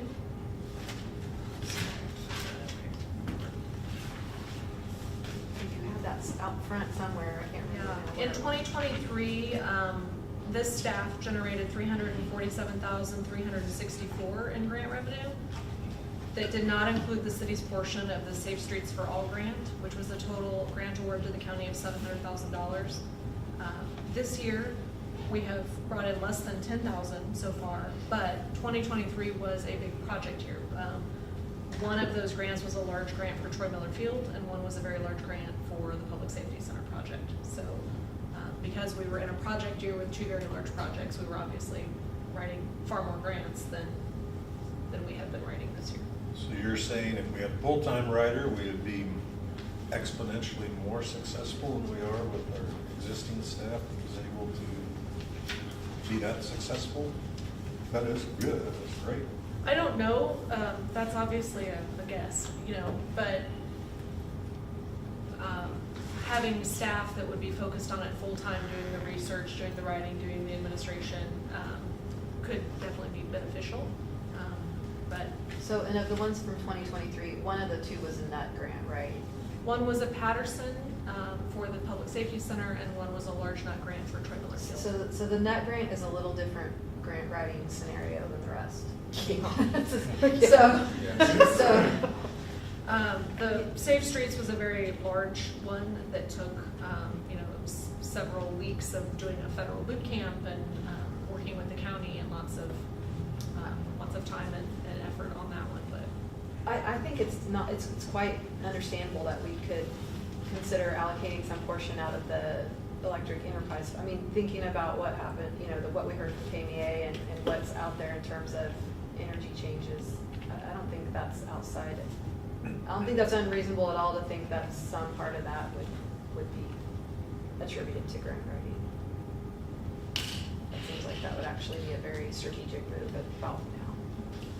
I find it interesting, is that just the game that every municipality is gonna have to play now, is writing grants? Is that how communities are gonna be funded from this point forward? Because it just seems odd that we have to go through those channels to fund Colleges and things. universities rely on that. Yeah, I mean, that's the world I lived in Yeah, for 25 yeah. years. It's been around a long time. Yeah. So, I mean, it's- Perhaps, Corey. I think Or it's been successful there. ones will. If we were to look at a grant writing position, would it be even possible for that position to also be available to other nonprofits, such as the Mill, such as Arts Council? I had another thought there too, but it's getting close to my bedtime. That's a good question. If we did have it, could we charge fees for it? In other words, the current grant writer, if you're gonna hire a grant writer, how do you pay for that grant writer? Do they get a percentage or do they get a lump sum? How do you, in other words, instead of a full-time person, do we go out and hire grant writers for less? Or if we were to have our own, if we have the old mill or whatever, I admit our community-wide, there's dozens of entities that could use a grant writer. Absolutely. But Broadway I'm just Rescue curious. was the other one. One, could we do that if we wanted to? I'm not saying we would, but is that a possibility? And then I don't know, how are they compensated? I guess the first question is, if you hire a grant writer, how are they paid? Depends on how they negotiate their contract. And there's a lot of different ways to do it. So, I mean, they could be, some will have it, but there are quite a few grants now that have gone to smaller grants, I should say, that say, you know, if you have a grant writer, you're not available, you're not eligible for it. So, but those are the smaller ones, not the big ones. So what was the arrangement we had with Caroline? I mean, she worked for the mill, so. Okay, so she was a salaried position Mhm. and wrote from that She was basis. amazing. If we could contract with her with the city, I would do it. Yeah, She was she was amazing. remarkable in that regard, but that was a salaried position, it wasn't Yeah. contingent upon. his She just, return. she wasn't hired as a grant writer, Okay, and then she became one, so. That's an interesting fact I've never heard before. So there are foundations who will not give you a grant if you hired a professional. I shouldn't say, grant they will writer. not give you a portion of the budget.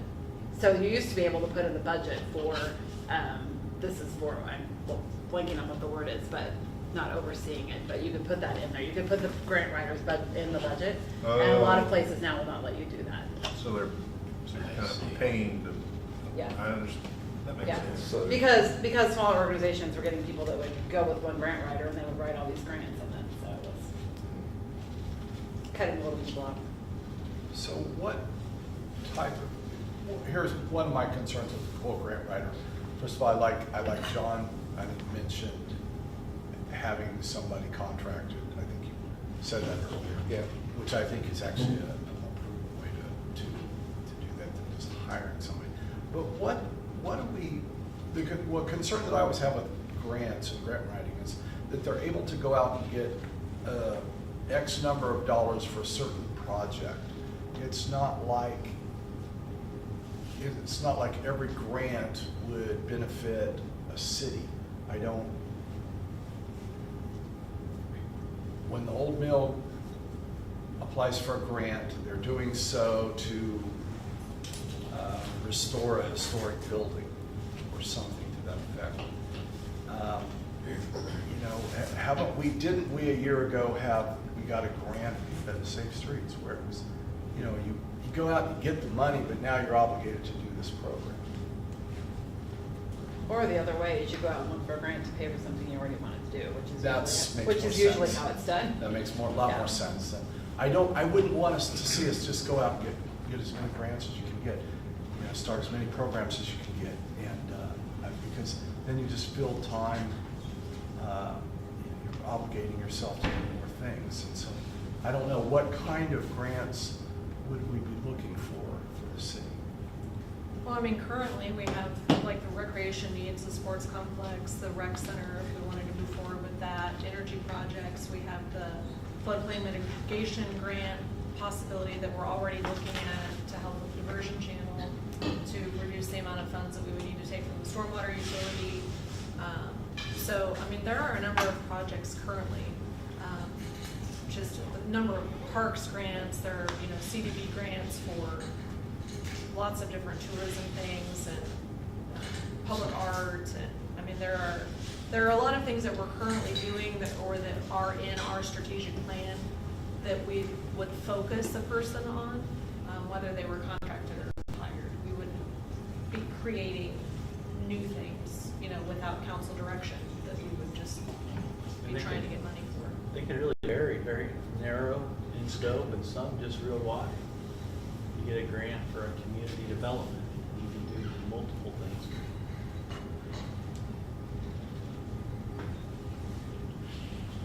Part of my concern, though, is that early in my career in mental health, there were grants galore, and those grants dried up. And by the time I moved out to Central Kansas Mental Health Center, there were two mental health centers that depended heavily on grants that went under. One was rescued by a neighboring mental health center. The other was able to restructure things, but to take advantage of the resources that are out there is one thing. To start to depend on them is something I'd caution against. I think it's hard. By the same token, I look at the mill. You guys are going to need that to survive. No, that's only one piece of the fundraising plan that they have. So, I mean, it's multi-tiered. Okay. You never depend on grants totally, or you're gonna be in trouble. Yeah. When we are applying, when an organization is applying for grants, are the financial books of that organization taken into consideration as to whether or not the grant is allowed? Some. I mean, some require you to, do you have matching funds? Do you have money in reserves? Do you have money budgeted for it? Do you have, it depends on the grant and how it's structured. So some are just gifts, and others, they require certain median income. There are many grants that we don't qualify for, many, because our median income is too high. $67,000. Yeah, it's because our median income is too high, our household income. So, which is a good thing, which means that our city's doing well, but then it keeps us from getting some of the grants that could really help us. Chief just wrote one to help with the fire truck, and because our median income was too high, it was a federal grant, we were disqualified from applying. So So yes, some of that data is considered, depends on if it's a federal grant, state, local, if it's a foundation, and, you know, it depends on what you're writing the grant for.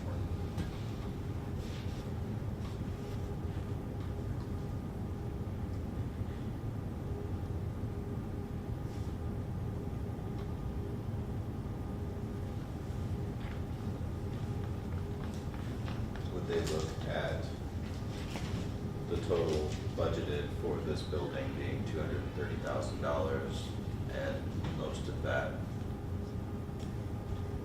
going down the drain as a reason to deny grant funding? What page, what are you looking at? He's just asking if the losses at the Sunstrom would reflect negatively on in a grant application. None that I've ever seen. I mean, I don't think, I wouldn't anticipate that.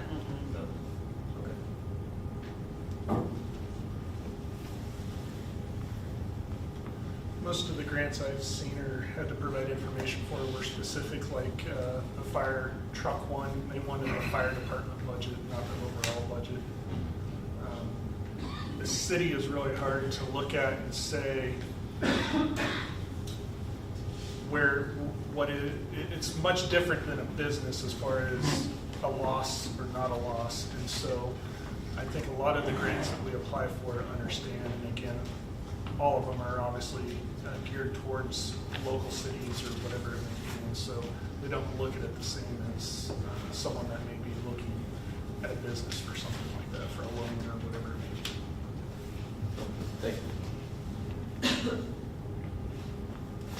Looking at some of these individual budgets, I do have a couple of quick questions, hopefully quick. Sure.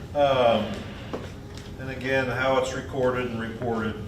I know there's timing things and all sorts of variables, but just bottom line, things that jump out and catch my attention is, let's say recreation, proposed budget, total expenditures, $451,900 in this budget for '25. Last year, our estimate was $3,993, and before that, it was only the year before, actual '23 was $308,000. So, Page are you? I'm sorry, page 9, at least it says page 9 at the bottom of this, I don't know what the page that means. But, so, I guess my question is, from '23 to '25, that's over a 30% increase. Sure. What are we doing differently? So I'm sure there's a reason, I just don't know what it is. So you'll see capital outlay is what a lot of the reason is, and so I'm not looking at the '24 capital outlay, but if I look at the capital outlay for '25, you have to remember that that includes both golf and the pool, or I'm sorry, includes golf and the recreation. And so for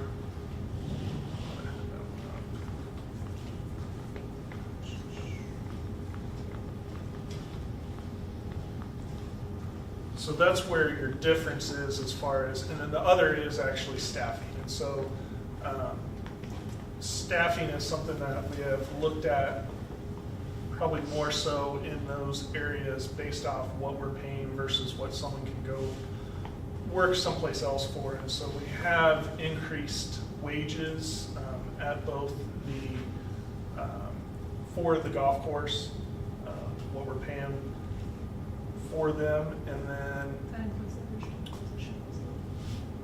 Yeah, yes. 'cause Yeah, it also includes that additional position at the golf course that we are recommending.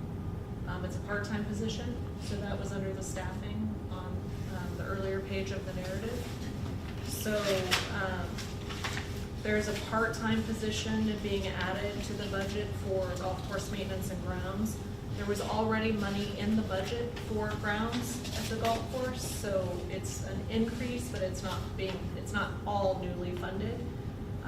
But this would be another part-time person that would be focused on the grounds health and the wear and tear on the course and keeping it, focusing on the sprinklers and the mowing and everything involved with groundskeeping. And that has been identified as a need in previous meetings, so that budget does include. So taking that back into the golf course budget, having that extra position, we're still breaking even within the golf course specific budget, correct? Typically, or budgeted. I know So, there's- so you part of can't- it, so I would say no. And the reason I would say no is because right now Lauren's salary comes strictly out of recreation, because recreation is golf and recreation together. There's no reason to split her salary out because it all comes from the same bucket. So when you look at the golf if- course budget, you don't see Correct. all the work that she does included in that budget. Correct, correct. None of her salary is appropriated towards that. Where are the golf course salaries shown? When I look at page So they're- 7B, I see swimming pool salaries, fire department salaries. So recreation, I don't know what tab it is, but it's labeled as page 9 on mine, but I know it's not page 9 in yours. Page 16. Page 16. So recreation includes both golf and recreation, because historically, the rec had funded a portion of the golf course, or tax-supported funds had to be used more towards the golf course. Since all the changes that have occurred since I've been here and a little bit before, the golf course has flipped, and the golf course is now no longer using any tax-supported funds. But again, if we split the golf course out separately and appropriated some of Lauren's budget to it, her salary budget, then there would need to be some tax-supported funds going to the golf course for that. So in essence, when you look at your comparisons that you guys get on a monthly basis, those comparisons, you're gonna see that the golf course is showing profit. Rec is also showing profit, but again, recreation is so we split it out internally, but for state documents, we put it together for recreation and golf. So if we actually appropriated some of her salary to it, there would not be the amount of profit at the golf course that there is. Does that answer the question? So not considering Lauren's time, then, would would the extra position allow us to break even though we're getting a gift from the city for however much time Yes. spent? Yes. And the other thing, in 2025, we have budgeted $50,000 for a sprinkler. And so again, there hasn't always been those large CIP items. Like in 2023, we only spent $5,900 on CIP. And you'll see in 2024, there's $59,000 for capital outlay. And then $90,000 in 2025. And when you say a half a position for golf, does that mean a half-time position during the golf season, or for the whole year, you're essentially paying for a half a position? So in other words, they may be full-time when the grass is really growing and not working when there's nothing to do out there, is that? Yeah, it would be a number of hours per year, so they could, So it'd be a seasonal Seasonal, employee. yeah. So it might be heavy in the spring and early summer, and then, fall off in the fall and winter, but yeah, it would be based on a number of hours. Rosalind needs a helper. Yes. So we have 186,000 in salaries for personnel So for, 186,000 includes Lauren's salary, and then all of the golf staff that we pay. I thought Warren's salary wasn't included in it. It's in here, but not It's in on the here, but not in other our spreadsheet that has. internal. So at the state level, we have recreation/golf, but then internal, we separate out recreation and golf so we can see the health of each one of those. The performance, I guess, not the health, performance of each. So when we get a year after year, like the 10-year cumulative, that's the internal one? That's the internal one that has So- golf separated from recreation. So Lauren's not in this, is what you're saying? Correct. If you're looking at the golf one. no. Sorry, Lauren, call you out by name. We appreciate your. If you're looking at the recreation one, then yes, it would include that. That's But, totally unfair. but when we're comparing what's on these two sheets to what's in here, it should be this plus this equals that. Equals that, correct. And again, that was the reason, my understanding, and again, this was before me, but the reason is because those two have historically flip-flopped. There hasn't been a consistent to where golf could support itself or recreation could support itself. So what about the swimming pool then? Is that The in? swimming pool's in the general fund. It's separate, so it's in the general fund. And that's a discussion for another day, but I think it'd be worth talking about separating the golf course as a separate entity. For various reasons. So when you say separate as a separate entity, as a non-tax supported fund, is what you're saying? Or are you saying you still want it tax supported? Because in the end, I honestly feel like we have too many funds already. If you look at other cities and stuff like that, the way they operate in more of a general fund, everything's lumped in. And again, because you're bringing in tax dollars to support and you're just allocating those tax dollars based off the need for each of those individual activities. And that's why we've always kept it separate, is so we can always look back, because my hope someday is that we could go to non-tax supported for the golf course, potentially if it was to continue to increase and be successful and increase its stream of revenue, which the clubhouse could potentially do, increase the stream of revenue to the golf course. But currently, the tax-funded port to the golf course is some capital improvement and Lawrence time. One more time. Tax support at the golf course is primarily our director's time and maybe some CIP projects. Correct, yes. I could agree. But taxpayers not paying the part-time help out there, essentially because that's being paid for by the green fees and memberships. Yep. And if I read this right, without the director's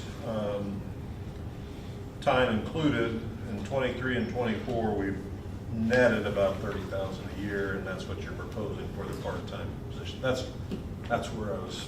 But I guess to be the devil's advocate, it's the 10-year average is $800 a year. So Correct. that would not suggest that would pay for the part-time employee. And you only have to go back 3 years. I don't know No. why it was so bad in 2022, but it was. No, that's the monthly average, $800. I don't know what the Oh, monthly yeah, yeah, yeah. is for the, Sorry. Okay. that one's blank. I don't know.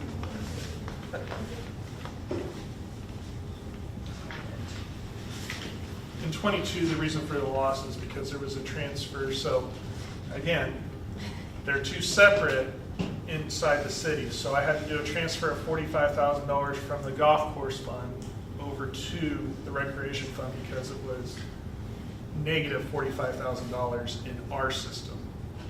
But still, to And- be what was the amount proposed for the part-time employee? 16,000. Yeah, so, because if you just Okay. take the $800 annually, that's about $10,000. So it'll be a little bit.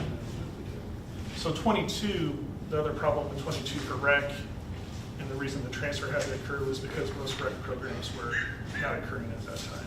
So there wasn't that additional income for that. Golf was still occurring and actually grew. COVID. Not in 2022. I think they would have been back. I don't, I hope so. 2020 was the main year, 2021 was the secondary year, 2022 was, I went on vacation that year, so that way. 2020 was the best year for the golf course. Nobody could go Being anywhere. outside is reflected on the financial position. But to digress, but good conversation, thanks. But I think the golf course, since I've called her out before, Lauren should be commended just the way they turn this around, because it wasn't that long ago, we weren't having this type of conversation. And a lot of great reviews for what's happening out there. So. And to speak to that, if I can, Mark Rosslin does do a lot for the golf course out there. I do think a position would benefit the golf course in many ways, because Mark is only one person, and he is a true reason why that has turned around and why memberships are growing, and people know, if you golfed there before, just in the last few years, how the greens have improved tremendously. And it takes a long time.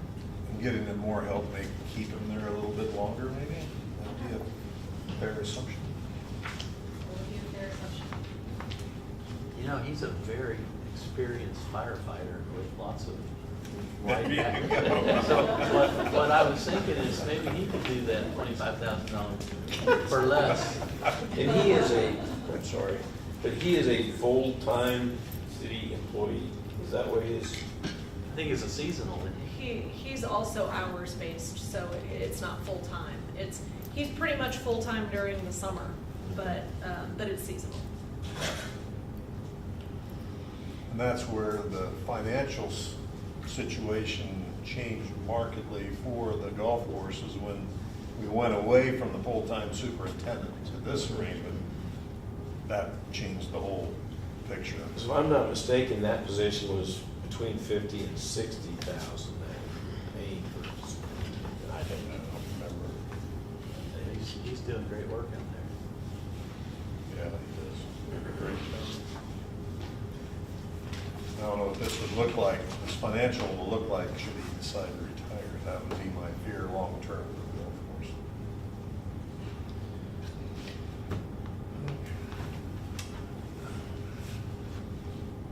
I do have a couple more questions on the, okay, ambulance, the contractual budget for 2025 went up about 30%.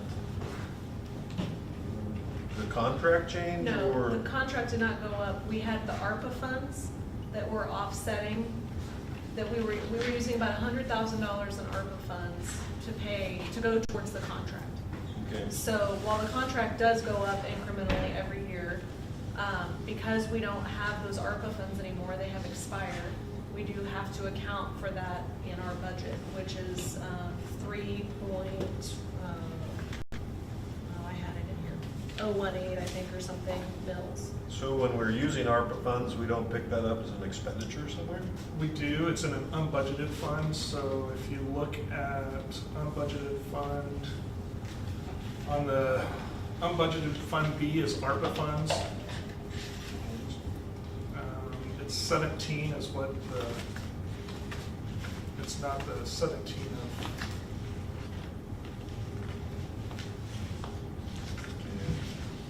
That one right there. So it's page 24. Yep. Yes, 24 of the document. Fund 4 on there says ARPA. Page 24 of the PDF. And it's going to show a negative, and the reason it shows a negative is because the $175,000 ambulance that we should be receiving anytime with an invoice, and then we'll get a reimbursement from the county for the 175, so then that will go back to positive by about 100,000, which is what we have it accounted for 2024. It is 3.08 mils is how much additional we had to account for in 2025's budget to go towards CMS. All right.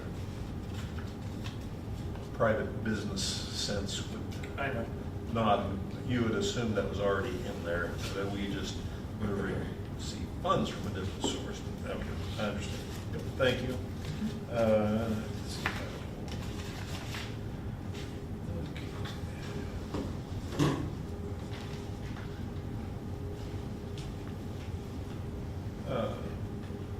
Transient guest tax, we have budgeted for quite a bit less, but I thought we were trending up.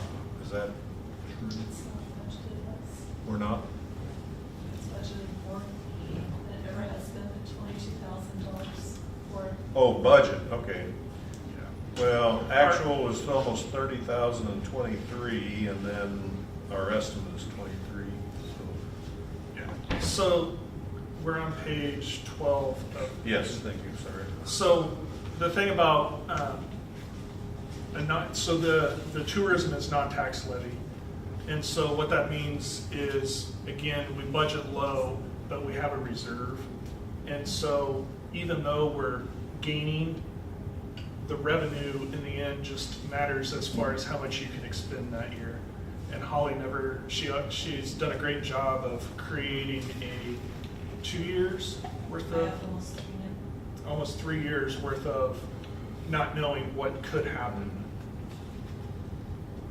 And that came in really handy when. During COVID, I didn't have to manage my marketing budget at all. I just Yep. had the money I had saved. And it didn't hit us bad, but we were very lucky in that aspect. But I mean, so non-tax levy funds, the funds always stay within unless we decide to transfer them out. And so tourism is when, again, we could budget 20, 30,000 if we wanted to, but again, to not know what 2025 could potentially bring us, that's why we live where it is. Okay. All right. And then, while we didn't have the 10-year total or the historical total for stormwater, we did have it here. And just to remind us all that that's $250,000 that we're getting from the taxpayer that we were not getting before that assessment started, whatever that was, 7 or 8 years ago. Are you saying it's not, I mean, shouldn't we be saving for stormwater emergencies? Yeah. I'm just saying, when we talk about keeping our budget on the tax level, we wouldn't be if we didn't have this. So it's actually there, you just don't see it at the same place. Mill levies here, we have this stormwater assessment here. Without this assessment, the mill levy would go up, but in reality, it did go up because we're just assessing it differently. Differently. That's. It's a just fee smoke- versus I'm a tax. Just trying to avoid the appearance of smoke and mirrors, that's all. And that's where, when we get to the diversion channel, that's where the bond that's needed for the diversion channel, that's where that payment would come from, is from the stormwater utility. And then obviously there's a need for maintenance of sediment and other stormwater related purchases. Yeah, I didn't mean to imply that was a bad thing, I'm just Yeah. saying that it's a tax we did not have before, and that's all. On the electric budget, and you're projecting 24, that essentially our cash balance would decrease about $1 million. So essentially, if you want to do revenue over expenses, about $1 million loss. Is that the generate, or the new transformers? Is that what that is, or what? No. How would we essentially, according to this, then we lose them? Well, we're spending more on purchase power because the prices are higher, so that's budgeted higher. So, 700,000 of it. But that means we lost, if you're accounting revenue minus expenses, according to this, I hate to use the word loss, lose, but we have $1 million more expenses than revenue in 2024.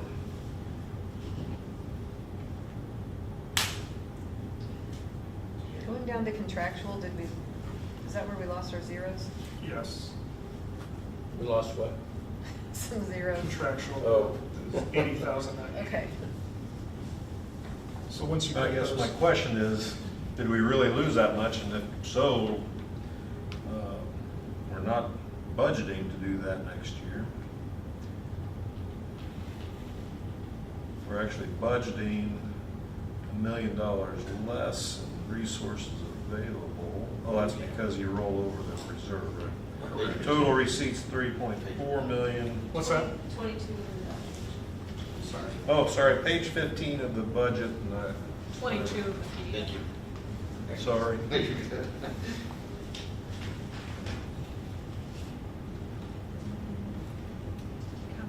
capital outlay went down about 270,000. So there was about a $270,000 expenditure in '24 that's not in '25.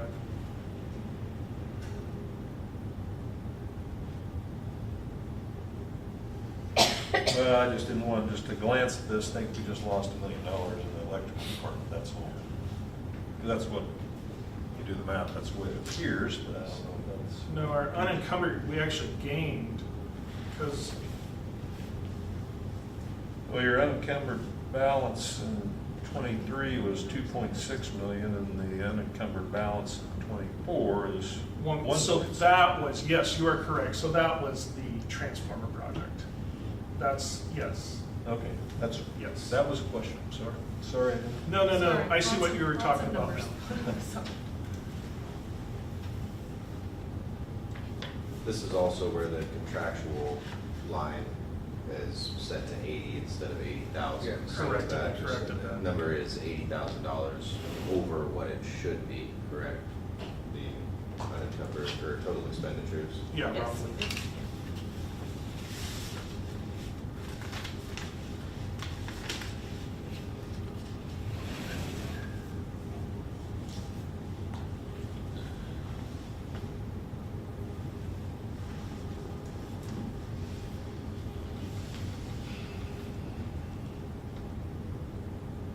Speaking of $80,000, is there something we're going to change? That's for you all to tell us. That's not for me to tell you. Just trying to bring it back around. 4 or 5 different possibilities. You don't have to decide now. Well, it's either we decide tonight or there's Do another an session additional like this. meeting or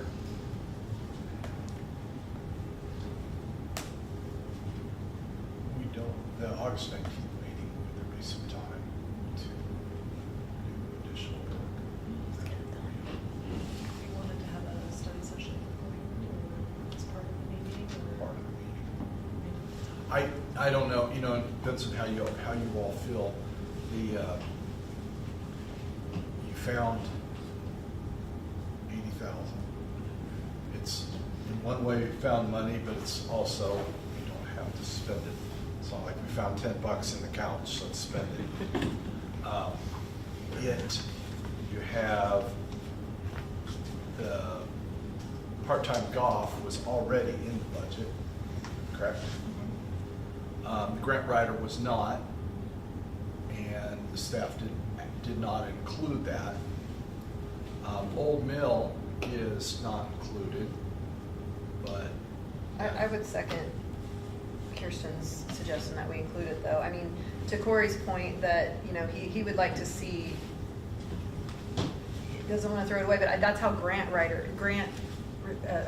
grantors see things too. If you don't see support from the community, they don't see a lot of sustainability, and it could dry up the grant part too. The city of Salina supports their museums, the city of Wichita supports their museums. It's not an unusual thing for a municipality to support a museum, and I just think we can create some kind of I just think they need a little more support for a little bit longer. So we'll stop there. We have, Need to find a little, Look past this year, I think they need it this year. So we don't need to, so next year they won't come back and ask for more. I didn't say that. We're only talking about this year. Rebecca's right, when they look for people to donate to colleges, they look and see how much of their alumni participate. And if it's a low alumni participation, then, so. I think it's a How is the local community museum. support, memberships, donations? Yeah. That's how I would compare alumni, not the city government, but, I think it's added in there too. I think it is. is it good? That was a question, I don't know. Are we getting broad-based support from the community for the museum? You're not talking about all 80,000, you're just talking about a. Yeah, the whatever amount was, The I think bill the last 30. year. 30 is what was It was given 30 last year. last year. Yeah. And I would agree with that. Though, in full disclosure, I'm sort of related to the new director, so I don't know whether I abstain or not. She's married to my grandson. Yeah. Board chair, that's 20% of the council. the nice thing about a We're not grant getting writer. any monetary benefit from donating my time to the board. A grant writer could help out many other areas besides just one. That's, The grant writer is an interesting idea, and you've expressed some interest in that. And Josh began that with talking about savings from the Sunstone building or other ways, and I certainly see the point of that. I think you've done very well with the grants. I think they're actually doing well with the grants. I would caution you, because that's, to add an entire grant writer is adding a position into perpetuity until you decide not to. In addition to that, I think John's idea of exploring contractual grant writers is a good idea. So, just for what it's worth, that's what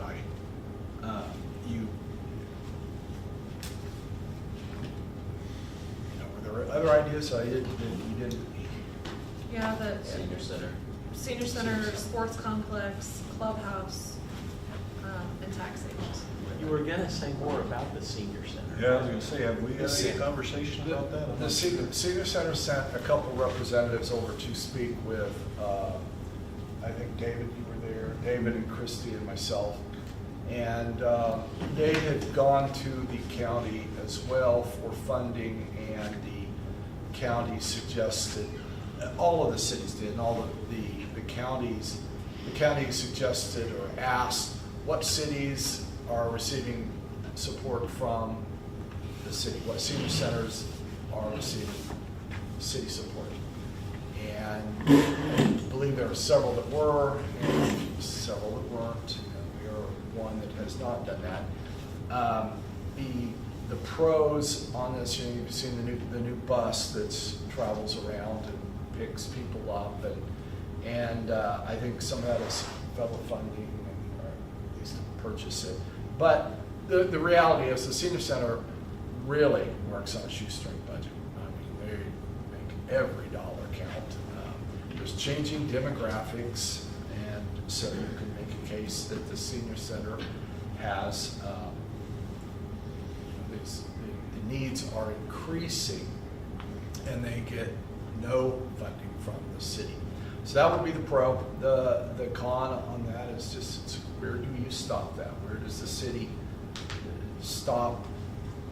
And where's the line between giving to something that's not directly associated with the city, art gallery, Zanzane gallery, what have you? So you've got that philosophical question, but that's the same question that you have with the old mill. The old mill has a history with county money, and then has that's dropped off. So you have that. So anyway, the senior center is a new thing. It would be possible to include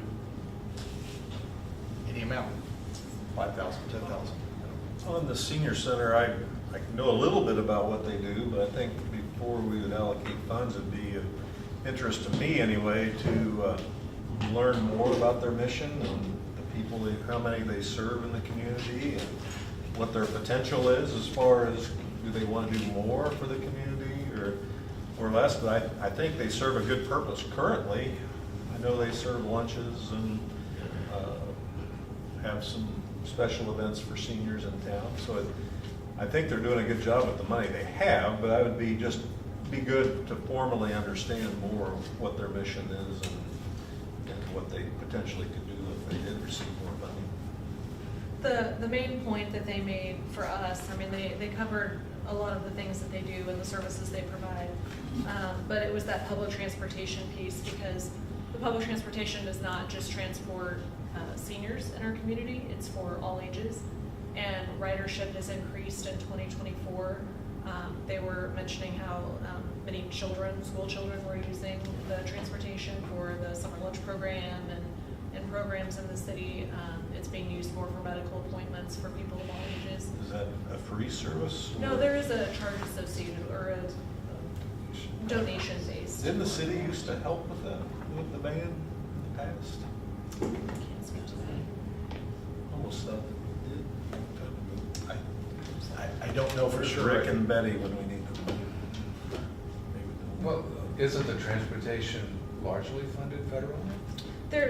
It's a large, there's a portion of it, they broke it down for us. There was, how many people used it, who were in that senior category, disabled, general public, so, and then the trip purpose, they broke that down for us, the vehicle ridership.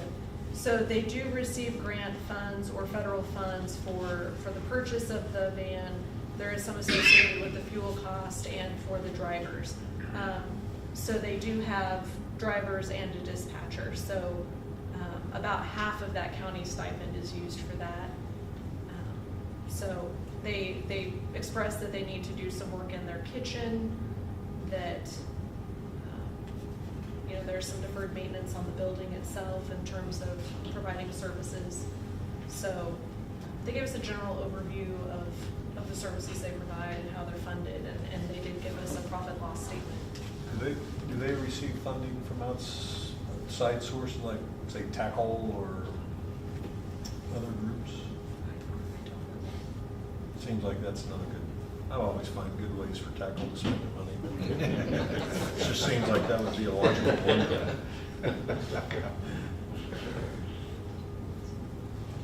Maybe they do, I don't know. I truly. Could be part of their voucher program. They receive some state reimbursement, they receive some federal reimbursement, and then they do receive some, from fee or donations and fees and things like that. But they do have staff, they do have, the building itself, the van itself, and the programs they provide. So Do they own the building?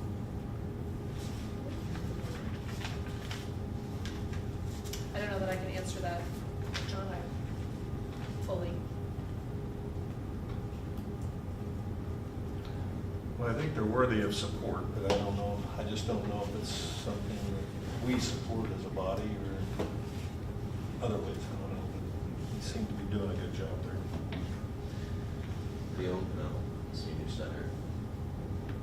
The field, was that what made? Yeah. Suggested, yeah. The clubhouse. The golf clubhouse. And a rec center. Well, no, this money wouldn't go towards the rec center. This is just. Yeah, today's needs is the field. That's the reason. Right. Definitely would like to see there's such good support with that committee, would love to be able to bolster that. And Absolutely. like, Thank you. I mean, and even if we needed to, if it was, maybe we could do it matching, or I mean, if there's something we could do to help it be, to foster the partnership that's already established, that would be great, but just anything to make it go further, I think we should Thank you. see what we That'd can be do. great. And again, I mean, we're talking about the same thing, right? We're sure we've got $80,000 and we still say revenue neutral. I would have to double check the yes. But that's what we believe is happening right here. Yes. John, I did look, and it looks like the building is owned by Lindsborg Senior Citizen Inc. Okay. I guess my question of the mayor or administrator, or both, would be that we have these ideas out there. How do we start to prioritize and come to conclusion on these ideas? Is it gonna be the first one to Rebecca raise their mentioned hand? matching. That's a great idea, that our dollars would go farther. Wouldn't it? We allocate so much money in one direction, and if they match it, then they're. Can we offer matching Well, I mean, there's. requirement? Well, I mean, for the softball field, there's already a donor. It's already a donor. We That just- is doing matching funds, so I think it's just however amount you would allocate towards it for, that you would deem appropriate for our And how much portion. does that cost? I don't even know what we're talking about. For the softball field? Help me, Councilmember Corwin, was it about 80? So we got 80,000. 80,000? And we have 80,000, and then we're paying back 40.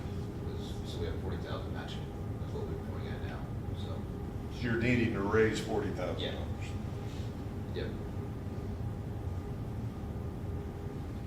So if this error is what it is, aside from deciding where to allocate the 79,000 and some change, we could also lower the tax rate by 2 mils, correct?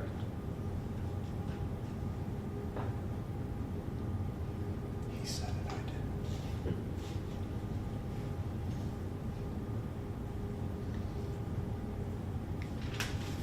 did. Anyway, my question would be, how do we start to prioritize and decide? I guess, I How thought do we that's get what, there? I thought that's what we're doing. I guess, I thought that's why we were here. Well, I hear a lot of people throwing out their ideas, but I don't know how, I haven't seen us ranking them 1 through 7, or, because I know it's, one's be 1 for someone that will be 1 for someone else, so I don't know, I don't think we're achieving that thus far. I mean, the other thing you could do is, having heard your comments, staff could put together a proposal and bring that back to you, and then from there you could make changes. But I think, I mean, while I don't wanna stay here, you know, forever, I also don't wanna lose the momentum of what we have here. I'd rather, you know, feel like we're largely aligned and then stream through the rest of this. I mean, but, I mean, obviously we're not voting tonight, it's not a vote, but I guess I'm just saying, if you got something to say, say it, let's hear it. Well, we do have 3 of us that have spoken for the mill, which is about 30,000, which would leave another 50, but 49 and change, to be more precise. The, you know, yeah, the old mill, I'm hearing support for the old mill. And I think I heard that from. I agree, too. Bruce also. So, you know, I think, and the part-time golf is already in the budget, so you have to take action to remove that, so.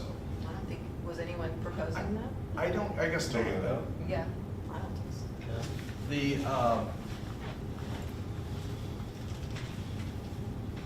to Josh's point, you know, you don't have to spend every dime. And so you could, so you want the matching money for the field. So if the city donated money to that would. It would go towards, so the full project is going to cost about $80,000. A donor has said if we raise, not we, if the community raises $40,000, they would match $40,000 to fully fund the project. So there is fundraising efforts on the part of the committee that are underway currently to raise that $40,000 in order to get the $40,000 match. Correct. So if there was an amount that city council wished to allocate towards the sports, I say sports complex, but towards the softball field, then that would go towards that $40,000. Correct. At the risk of frustrating my friend across the street, is the USD going to be pitching in anything? I can't speak. I can't stay in school, I don't know. Is, exactly what kind of- and yet, is the land owned by who? Bethany. So you have that as well.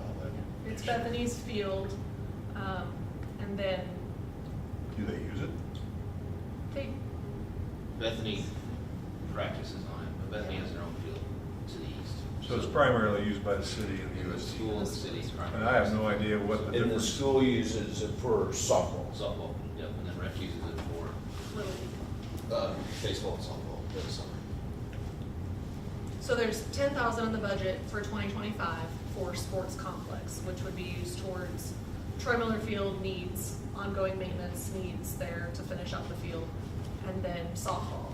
So what the question is there additional money from this error that you wish to allocate towards specifically the softball field? Question, Troy Miller Field, is that all city, or is that, I thought that was a joint city USD? It's the city's field, but there is an MOU between the school district and the city for use of the field. So it's our they are land, our contributing. field. But they are contributing towards it, yes, in terms of the maintenance. And does the city use that field at all? Or, We use it for I flew kites Baseball on and the other softball day. practiced on it I'm for so- recreation. I Rec did. practice. Get my grandkids. So my question is, so they're putting softball back in the Olympics in 4 years in LA. Do we have any girls that could get us so we could go watch it? Absolutely, absolutely. That's what's important to We me. support our kids, absolutely. I saw him on TV with one that will be in the Olympics if it continues, I think. Yeah, Yep. he was right there front row center, Yeah, it's a movie star, right there. he wouldn't give me an autograph. Oh, man. Well, So do you know how much funding has been raised so far out of that 40 needed for match? I don't know that exactly. Any idea? Has any been raised? Yeah, there have been pledges. I mean, there had been, at our last meeting, they had indicated, sort of, I can't remember off the top of my head. I want to say 12 to 15 had already been Yeah. pledged. Dollars. Well, I'll give 50 And cents. that's Well, I eight- thought you maybe meant like 100, I don't know, like 100 or 1,000 is where I was going with that. That's $80,000 for repair of the softball field, Correct. It's correct? basically to rebuild the softball We're field. rebuilding. So I would suspect a lot of that is dirt work. Yes. Yes. And I've had someone from the school district suggest that, so there's gonna be a lot of money towards dirt work, but if we would just wait till the K4 project, we'd be able to use a lot of that dirt at a much lower cost for the softball field. I don't, That's theoretically true, but that's 3 years at least probably down the road. So, I mean, you have almost a full, 9 through 12 cycle of girls that Can would we- benefit Can from we it. go dig a hole and then just fill it back up on it? So, I mean, almost an entire. I understand. The Would- current, would the not current be- needs, outweigh getting a new field. Current needs, I mean, the I've needs heard it, now I've heard it's are- in are bad. needed to compared to waiting. It was brought up. Yeah. Smoky Valley Association got Yep. benefit that it's just not in good Yep. shape. Again, to the point, it's a safety hazard. Yeah. It is, it's become Yeah. safety hazard. Kids are gonna start getting hurt out there. It's just, yeah. So I don't think we have to decide tonight, or even when we pass the budget, exactly how we leverage the funds, right? And I mean, if they are the best fundraisers in town, I bet there's somewhere else in rec that we could make an impact. And I absolutely understand that we could choose to drop 2 mills, and I know many would really appreciate that, but I also feel like our citizens, we heard how positive they are about our community in that recent survey and how they appreciate the way things are kept up in town. And I think we can make a lot of impact with these little 2 mills in some little places that will be a real positive in the community. So I certainly would be in favor of finding those best places where we can give things a boost and keeping, and still we've achieved the very laudable goal of staying revenue neutral, so. Do you know how many people use the senior center?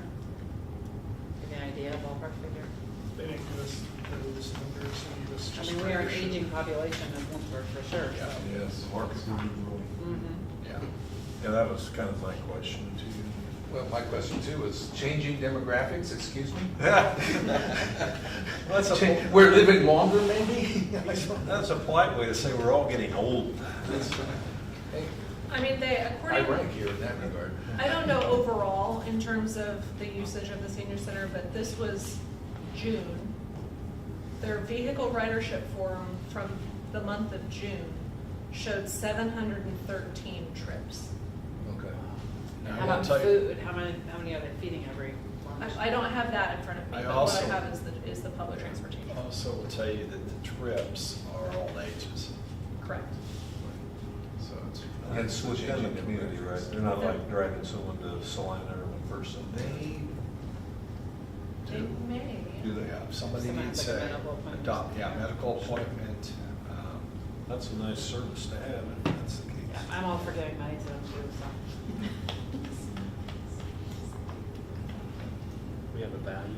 So we could put it in cash reserve in the general fund. What that does is it puts it as an expenditure in the budget, but it allows us to spend it even though it's in cash reserve. but it doesn't earmark it specifically for anything. And so then that decision would be made at a later time. You can make it any time during the next fiscal year.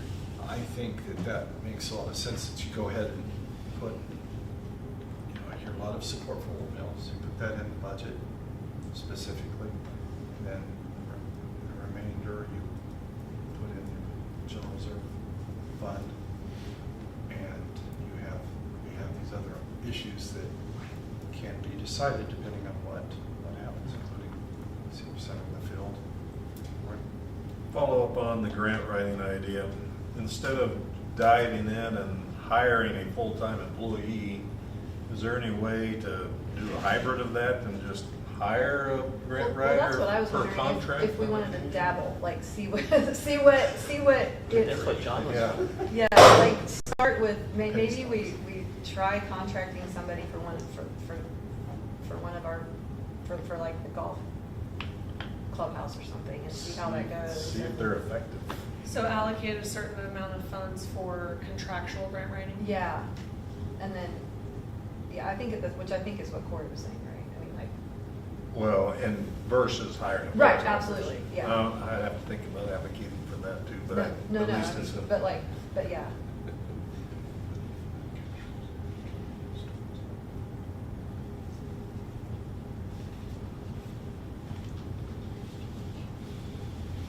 At the risk of alienating myself, we skipped over the budget for administration and we talked about a consumer price index increase of 3%, but then it shows the best data we have is 2.5%. So I'm curious as to what impact 0.5% would have on our budget if we actually budgeted the 2.5% versus the 3%.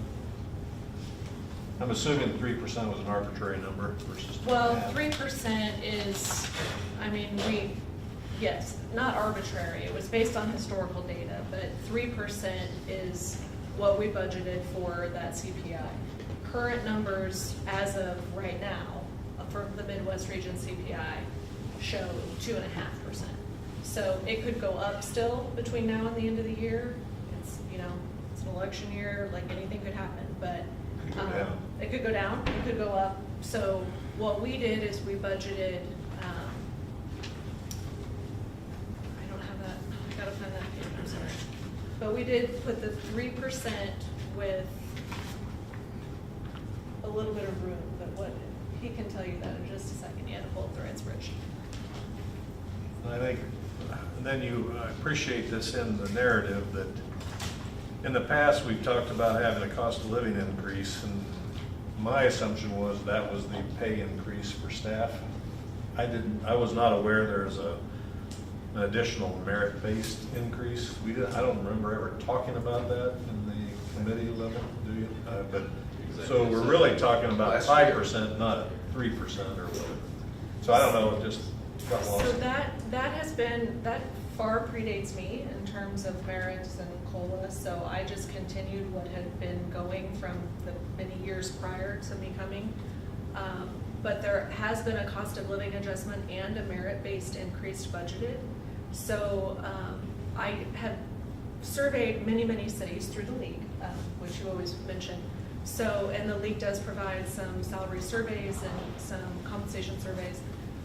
Based on a majority of the cities surveyed, there's a split COLA merit increase most of the time, which is capped. So rather than so essentially, if we had a 3% cost of living, we would have a 5% cap. So 3% would be the COLA, but then based on performance criteria, goal meeting and everything for employees, they could earn up to an additional 2%. So that number. So we budget assuming 100% of these staff. We do, but not 100% receive a full merit increase. And then my other question was going to be, that doesn't mean that you can give someone a 4% merit and someone else 0. Correct. It just caps it at an individual level, so the maximum we would pay would be the 5%. Correct. It's good to have a clear understanding of that. Well, and healthy that leadership has some autonomy so that they're not so micromanaged by the council.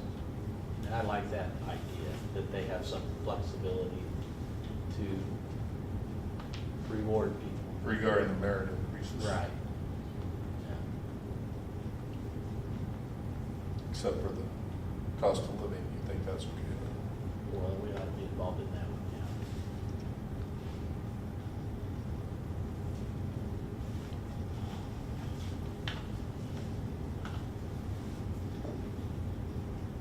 The reason I asked that, I was just trying to, again, compute the numbers. Admin salary, I think it might have been because of timing, or I'm assuming you hired someone different, but the admin salary went up almost 50% in 2 years, from 257,000 to 359 to now budgeted 382. And then just from year to year, last year actual or estimate, this year's budget's almost up over 9%. So that's, I'm just trying to take what we're hearing to the numbers on the paper, understanding. What page are you on? Councilmember Cooper? 7B would be my guess. I don't know, I pulled it out and put it on a piece of paper, so I knew I was trying to understand what's in it.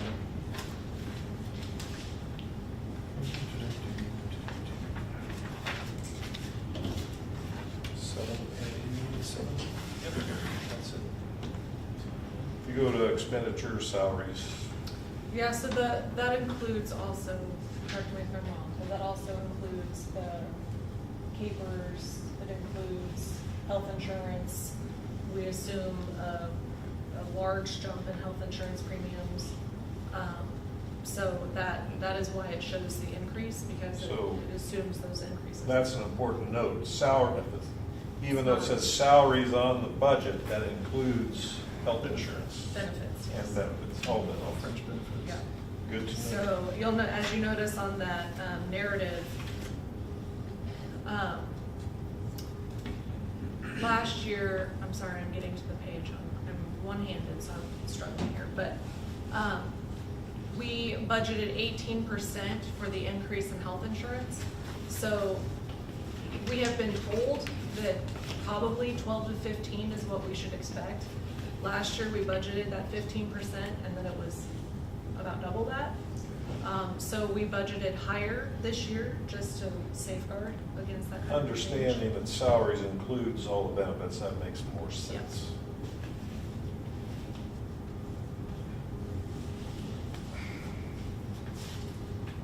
All benefits, capers, retirement are all included in the salaries line. Correct. And then Health the insurance.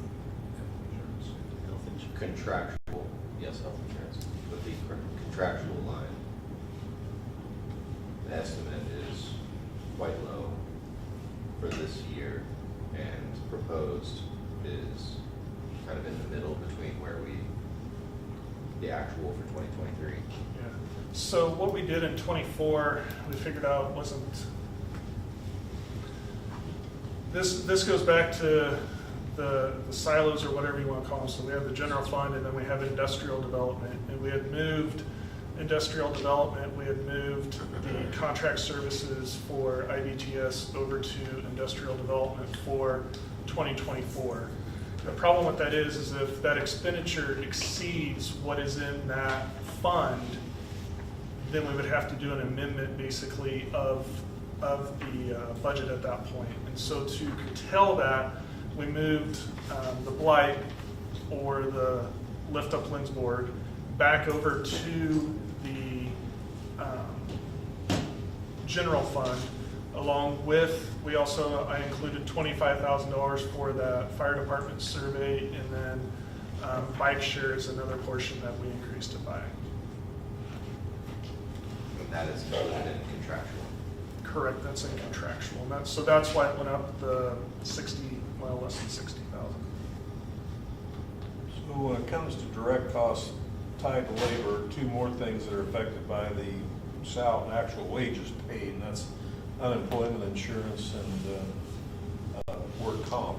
Is that included in the salaries also, or is that included in contractual insurance. That is- I didn't know where insurance was in it. That's in salaries. Contractual is where your insurance would be at. General liability. General liability, But the yeah. UC and UI are under itself. Let me verify that to make sure. Yes, unemployment is there. That all Our makes more other sense is now. not.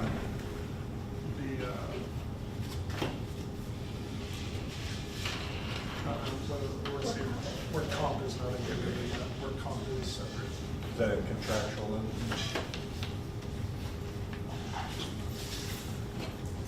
Sorry. Thank you.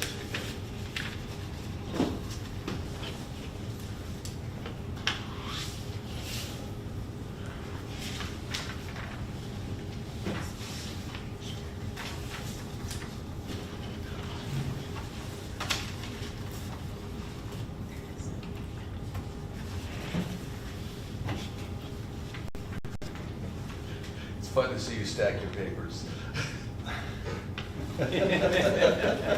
Questions? Is that a sign of- Is that a motion?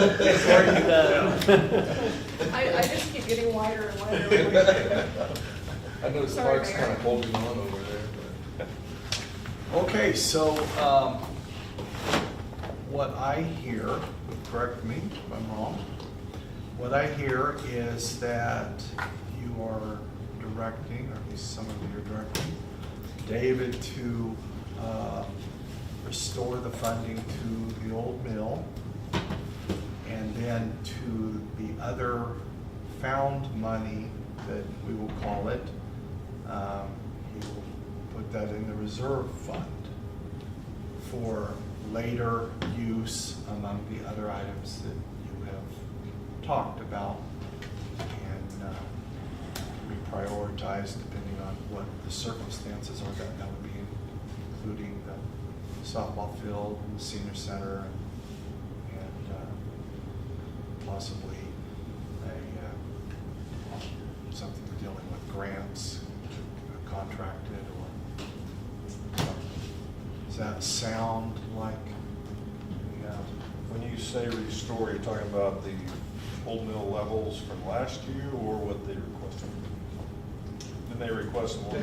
They were, oh, well, I think that 30. the motion, if you want to call it that, was for 30, which is what you received last year and the prior year. It would not be a motion, it would be a suggestion. Well, they could make a motion, we're an open meeting and we can, but, We can adopt parliamentary procedure whenever we want. Huh? Is that what you're saying? so yeah, suggestion, and we have some people that agree with that. So does that sound reasonable? Sound where you want to be at this point? So are we looking for, so when we put that other money in the general fund then, I mean, are we wanting to spend that later? And so do we need like an amount or what are we doing there? I mean, I get you could put it there and use it there later, but what does that mean? The point, I believe, is that in 2 months, you can bring up one of these subjects and say we would like to, it would allow you to spend that money.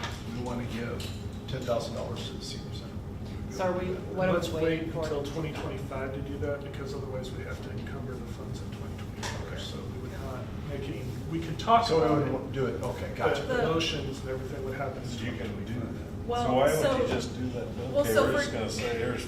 Yeah, I don't you just- understand that. Devil's advocate to that would be that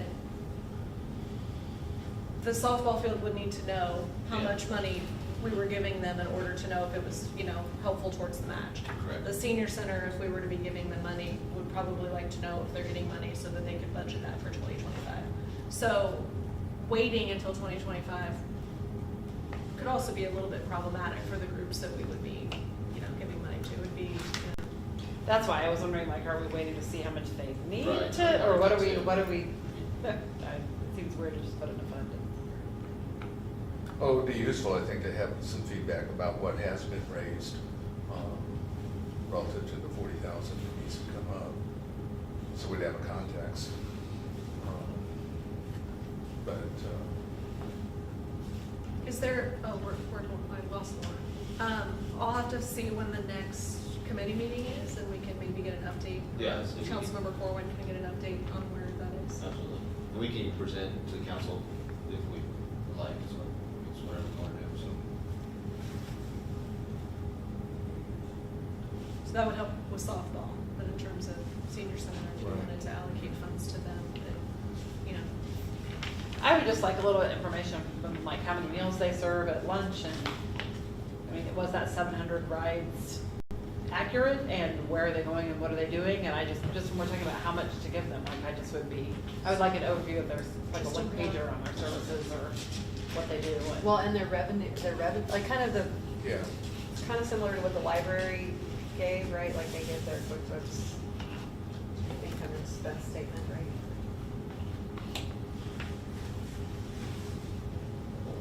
And that's reasonable. Both those cases, it's additional information before you make a final decisions.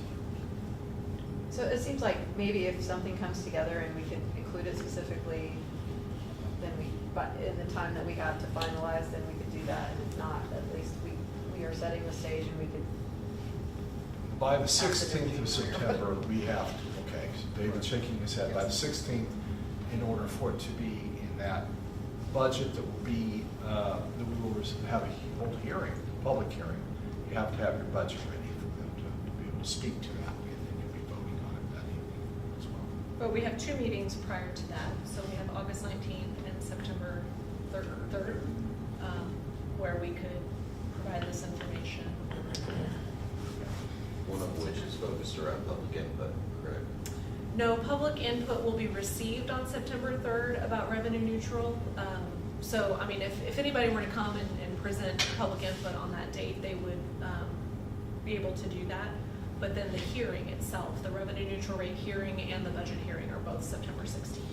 So I want to say that so the first meeting in September is a holdover of what we did last year, of having two. Well, so Right. this year, we can't have 2 hearings this year because of a change in the legislature. So there would be not be 2 hearings. You have to adopt on the same night as your hearing. Right. So we would accept public input on September 3rd, but the hearing itself is September 16th. Which I think is a good practice. It allows the public, if somebody's interested, to come up and speak up before it's that last minute when you're going to vote on Because it. then you have a week to take into account what's. Yes, Yeah. I think that's a very positive thing. And that's a Tuesday evening. not a Correct. Monday. Because of Labor Day, that's a day late.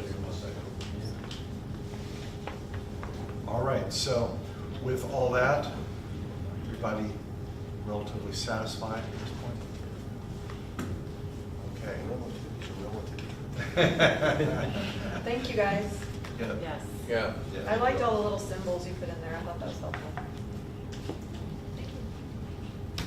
I Okay. have to say a red arrow And means department that, so I heads. don't know if the symbols are good or Yeah, not. Well, thank you, everyone, and thank you, staff. Thank you, David and Christy. And we will see you next Monday. Every Monday